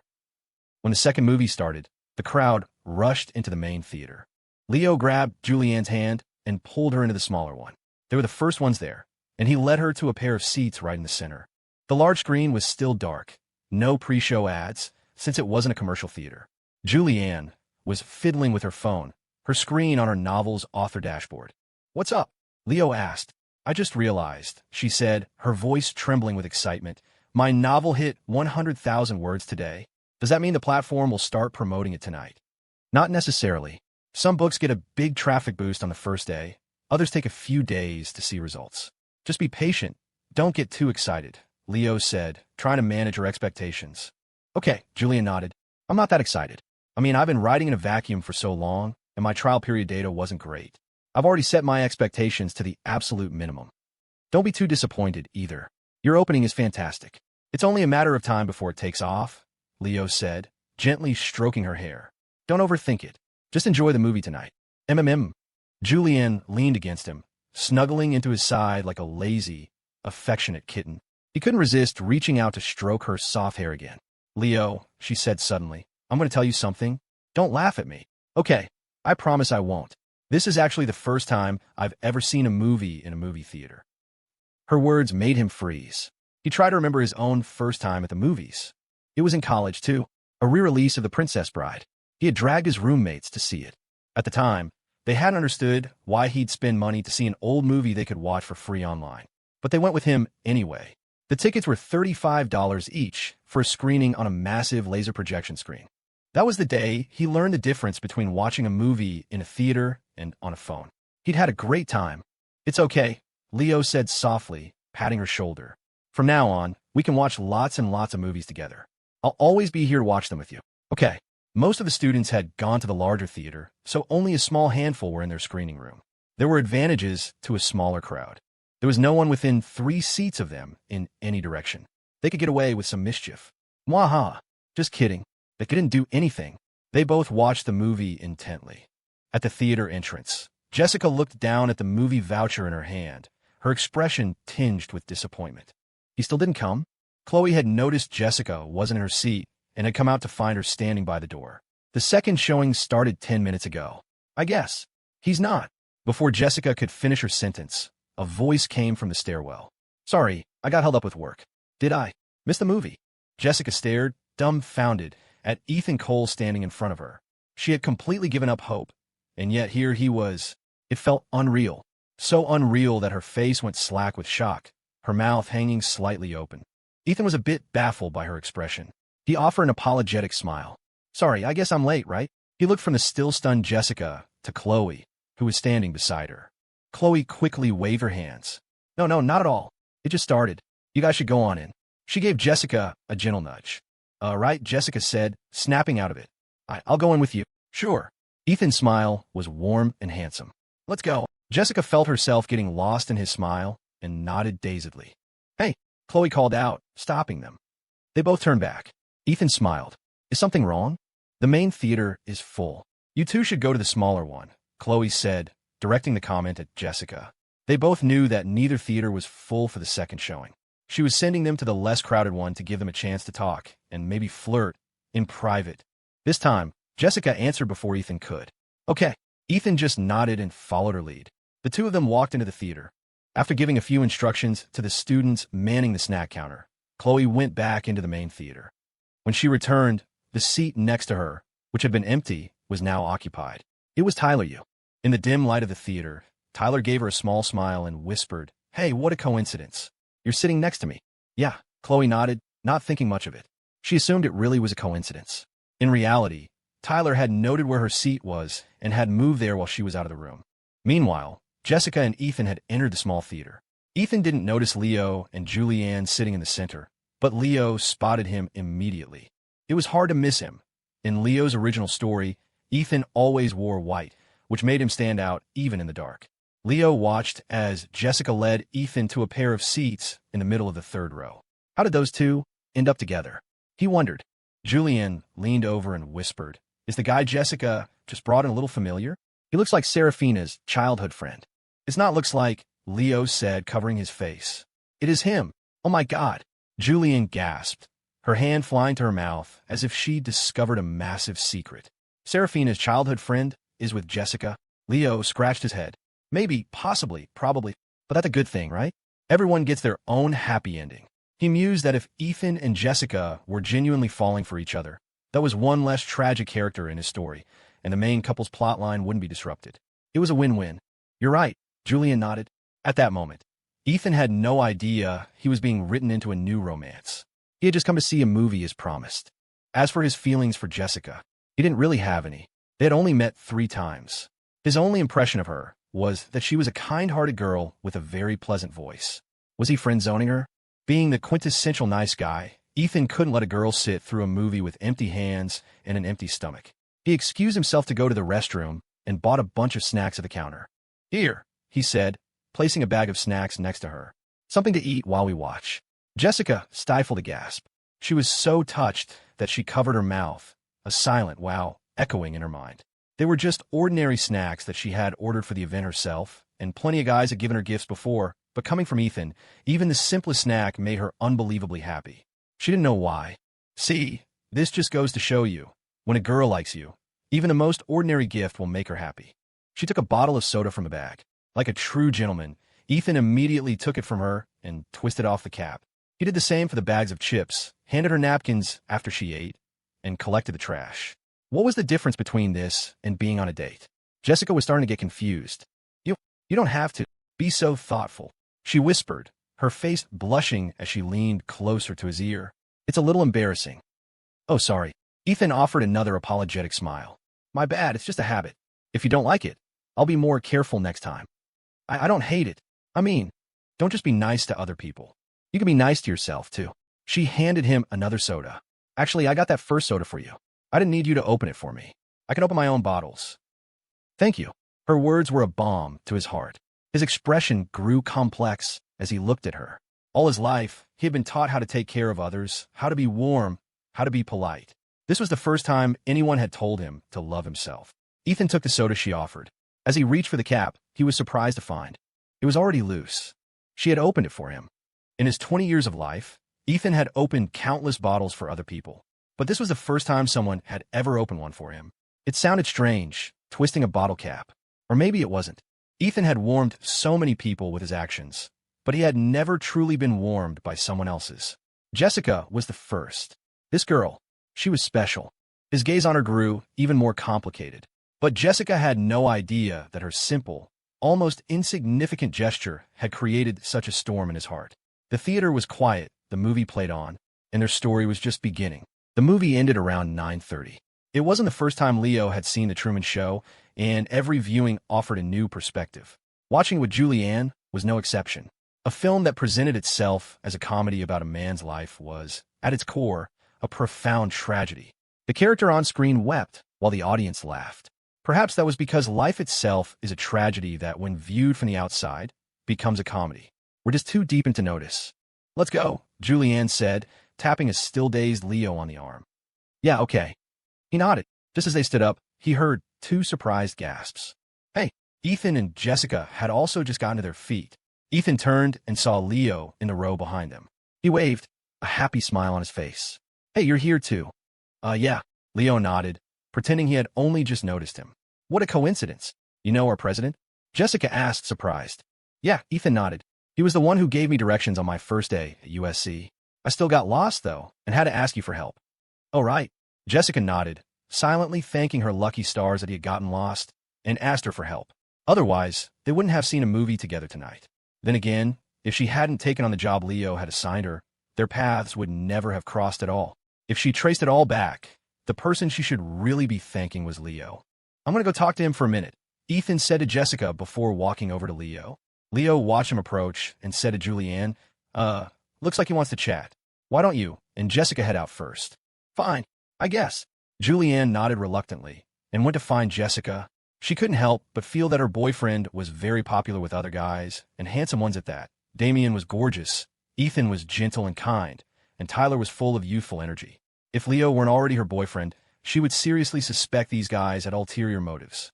Honestly, her imagination was starting to rival Saraphina's. Hi, I'm Ethan Cole, Ethan said, extending his hand to Leo. What's your name? Leo Miller. Leo shook his hand. After our conversation last time, I did a lot of thinking, Ethan said. You were right. So you've let it go? Leo asked curiously. Ethan hesitated for a few seconds, then shook his head slightly. Let go. I think I can. Leo smiled. I think means you haven't yet. He knew what Ethan was going through. You couldn't just let go of someone you'd loved for years. It took time, but Leo wasn't worried. Time would fade everything. He was confident that this time, without a dark, manipulative Julianne to mess things up, Ethan would have a much better life. Ethan glanced in the direction Jessica had gone and smiled back at Leo. I think I'm getting close. After a brief chat, they left the small theater together. The basement level was still crowded. The students who hadn't left were waiting to buy out all the remaining snacks at the counter, under the rumored belief that it would help fund the next event. Leo had no idea where the rumor started, but a lot of people believed it. Even when the SGAA tried to deny it, the students insisted on spending their money. Maybe this was what it felt like to win the hearts of the people. Leo told Jessica and the others to go home and get some rest. They had been working hard for 2 days. He would stay behind to manage the last of the crowd. After leaving the SAC, Jessica walked Ethan to the campus gate, under the guise of making sure he didn't get lost again, but really just to spend more time with him. They walked side by side, Jessica still carrying the bag of uneaten snacks he'd bought her. As they neared the gate, Ethan said, Jessica, thank you for inviting me to the movie. I had a great time today. You're welcome. I'm glad you had fun. Ethan pulled out his phone. Maybe we could exchange contact info. Oh, Jessica was thrilled. He was asking for her number. She had been planning to ask for his just before he left. Chloe had told her that when you like someone, you have to be proactive. Being timid will only make you lose them. Seeing her shocked expression, Ethan thought he had been too forward. He quickly waved his hands. Sorry, that might have been too bold. If you're not comfortable, just forget I'm willing. Very willing. Jessica immediately pulled out her phone and displayed her contact QR code for him to scan. Thanks. Ethan quickly scanned it, and they were officially connected. At the campus gate, Ethan's private car was already waiting. They couldn't chat any longer. Well, I should probably get going. Goodbye, Jessica, he said with a wave. Goodbye, Ethan, she waved back. He took a few steps, then turned back as if he'd just remembered something. Hey, Jessica, if you're free next weekend, I'd like to invite you to a movie. Jessica answered without a moment's hesitation. Okay, I'm definitely free. After he left, Jessica walked back toward her dorm, a blissful smile on her face. In the car, Ethan watched her retreating figure and smiled. The driver glanced at him in the rearview mirror. Sir, it's been a long time since you've smiled like that. Julianne stayed with Leo at the SAC until 10 o'clock. On the way back to her dorm, she asked, What did that guy Ethan talk to you about? Nothing much. He just thanked me. That's it. Yep. Leo turned to look at her. What's with that look? Nothing. Julianne leaned her head on his shoulder. I'm hungry. Take me to the cafeteria for a late-night snack. Still eating? I thought you were afraid of getting fat. It's fine. As long as I have a dummy to get fat with me, I'm not scared. The new week began. During their Monday morning class, Julianne was glued to her phone, constantly refreshing the screen. Since her novel had officially started getting promoted the night before, the number of update requests and comments had skyrocketed. When she woke up, she already had nearly 200 update requests and over 100 comments. This was a massive jump. Since she'd started writing, the most requests she'd ever gotten on a single chapter was 20, back on the first day of her 80,000-word trial period. As for comments, there had only been a handful, and all of them were from Leo using his alternate accounts. She had long suspected that a reader named Sunrise Over the Sea, who had been silently liking and commenting on her work from the beginning, was him. Actually, she didn't even need to suspect. Who else but Leo would do something like that for her? Now, flooded with hundreds of new requests, Julianne was too excited to focus on a lecture. She read and reread every single comment. The readership was still small, so she hadn't encountered any trolls yet. The comment section was a haven of positivity. Reading her readers' supportive words filled her with a warm, fuzzy feeling. All right, stop refreshing, Leo said, gently tapping her on the forehead. Pay attention. You can look at it after class. Okay.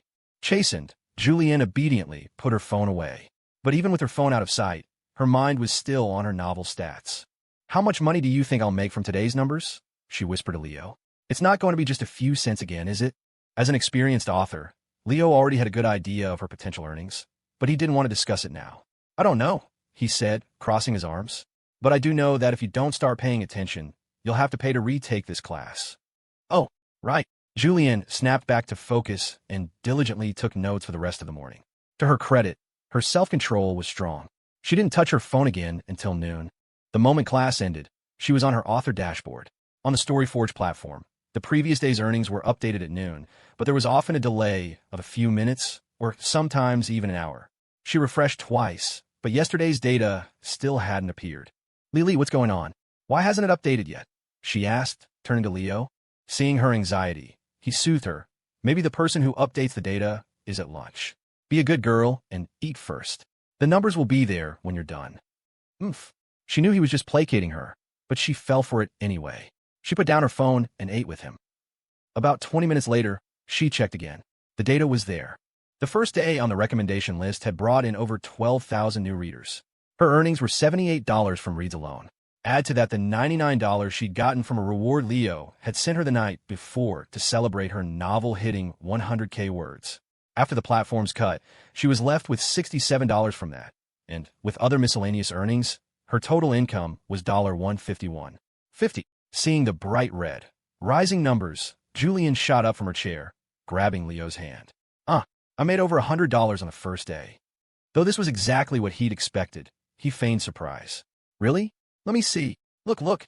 She shoved the phone in his face, her proud expression exactly like that of a small child showing off a high-scoring test to their parents. Leo ignored the earnings and clicked on her detailed stats. The reader retention rate was a little low, which was why 12,000 reads only netted her $1.78.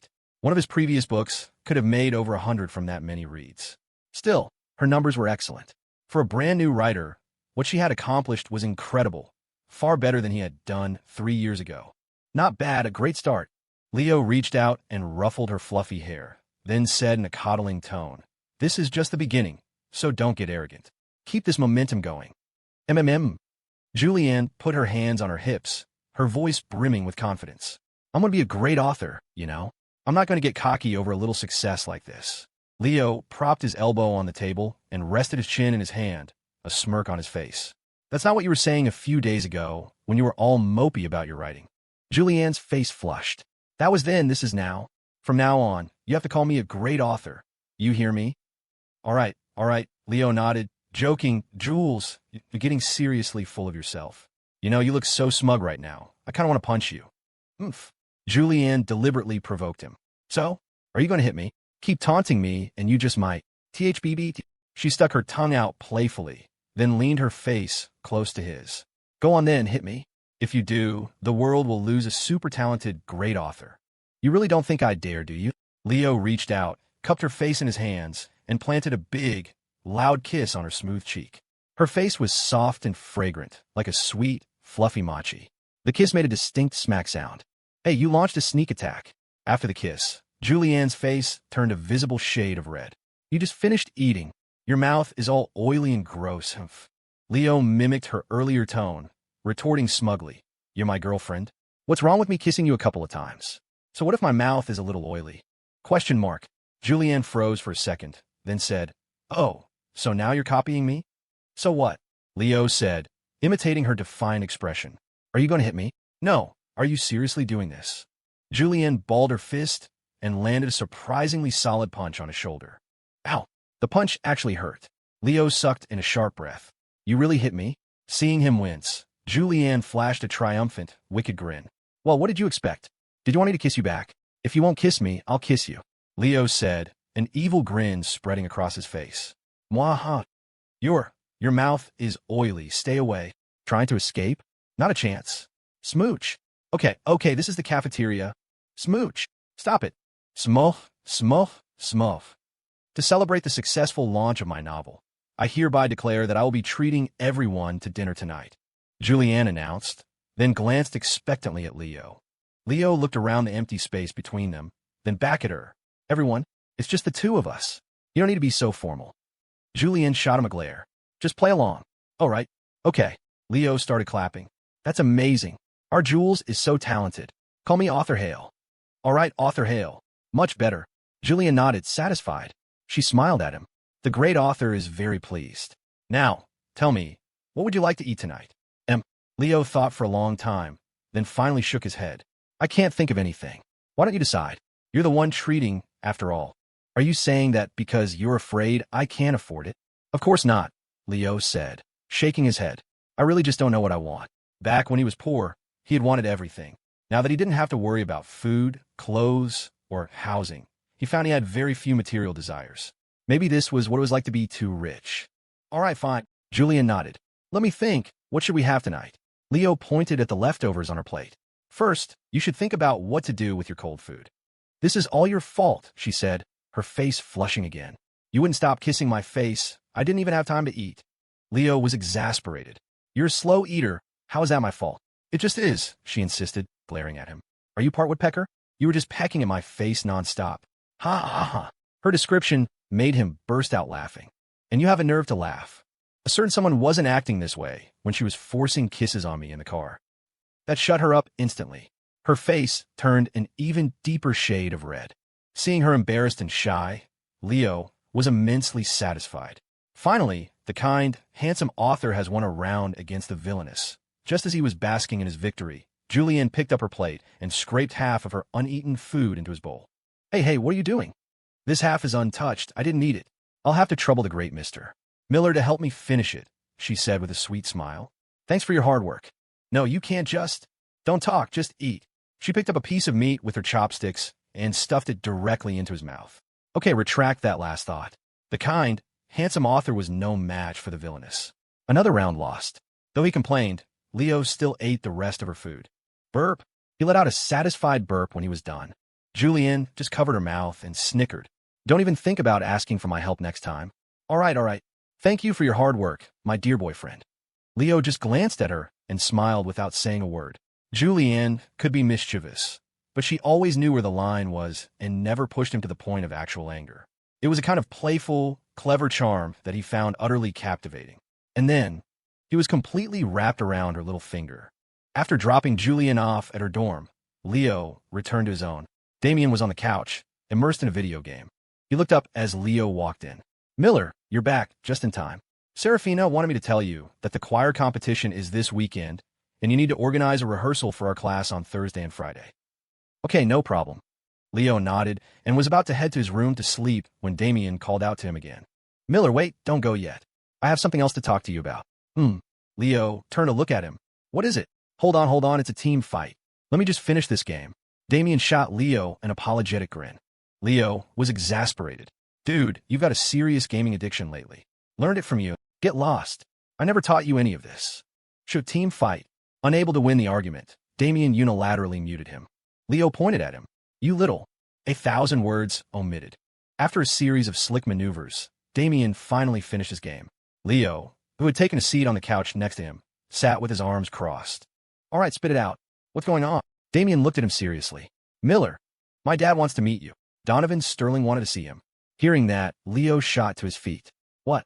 Meet me? Why? I don't know, Damian said, shaking his head. After he talked to you on the phone last time, he said he wanted to meet you, but I forgot to tell you. I just remembered. Leo glanced at Damian's phone, still on the game's home screen, then at the empty instant ramen container in the trash can, and finally at Damian's current clear-eyed and clueless expression, which was completely devoid of its usual Alphacio aura. A sudden wave of panic washed over him. I've corrupted his son into this. This meme-loving, ramen-eating gamer. Is his dad summoning me to punish me? He thought, his mind racing. Donovan Sterling was a ruthless, decisive character in the novel. Is he going to eliminate me without a second thought? Wait. The protagonist is the protagonist, but the Miller family is incredibly wealthy. They can't be that easily destroyed, right? Besides, if he really wanted to get rid of me, he wouldn't bother with a conversation, would he? He'd just do it. So what does he want? Miller. Huh? What? Damian's voice pulled Leo out of his spiraling thoughts. He looked at him, completely bewildered. Damian stared at Leo's blank face, a little dumbfounded. You didn't hear a single word I just said, did you? Yeah, Leo admitted. What did you just say? Dude, if you're not going to listen, at least pretend you are. Damian said, exasperated. I said, you don't have to be nervous. My dad is strict with me, but he's not like that with other people. He probably just wants to meet you because you're my first real friend. Leo covered his face with his hands. Then why doesn't he want to meet Saraphina? Isn't she your first girlfriend? Damian looked surprised. How did you know he invited her to? He actually did. Yep,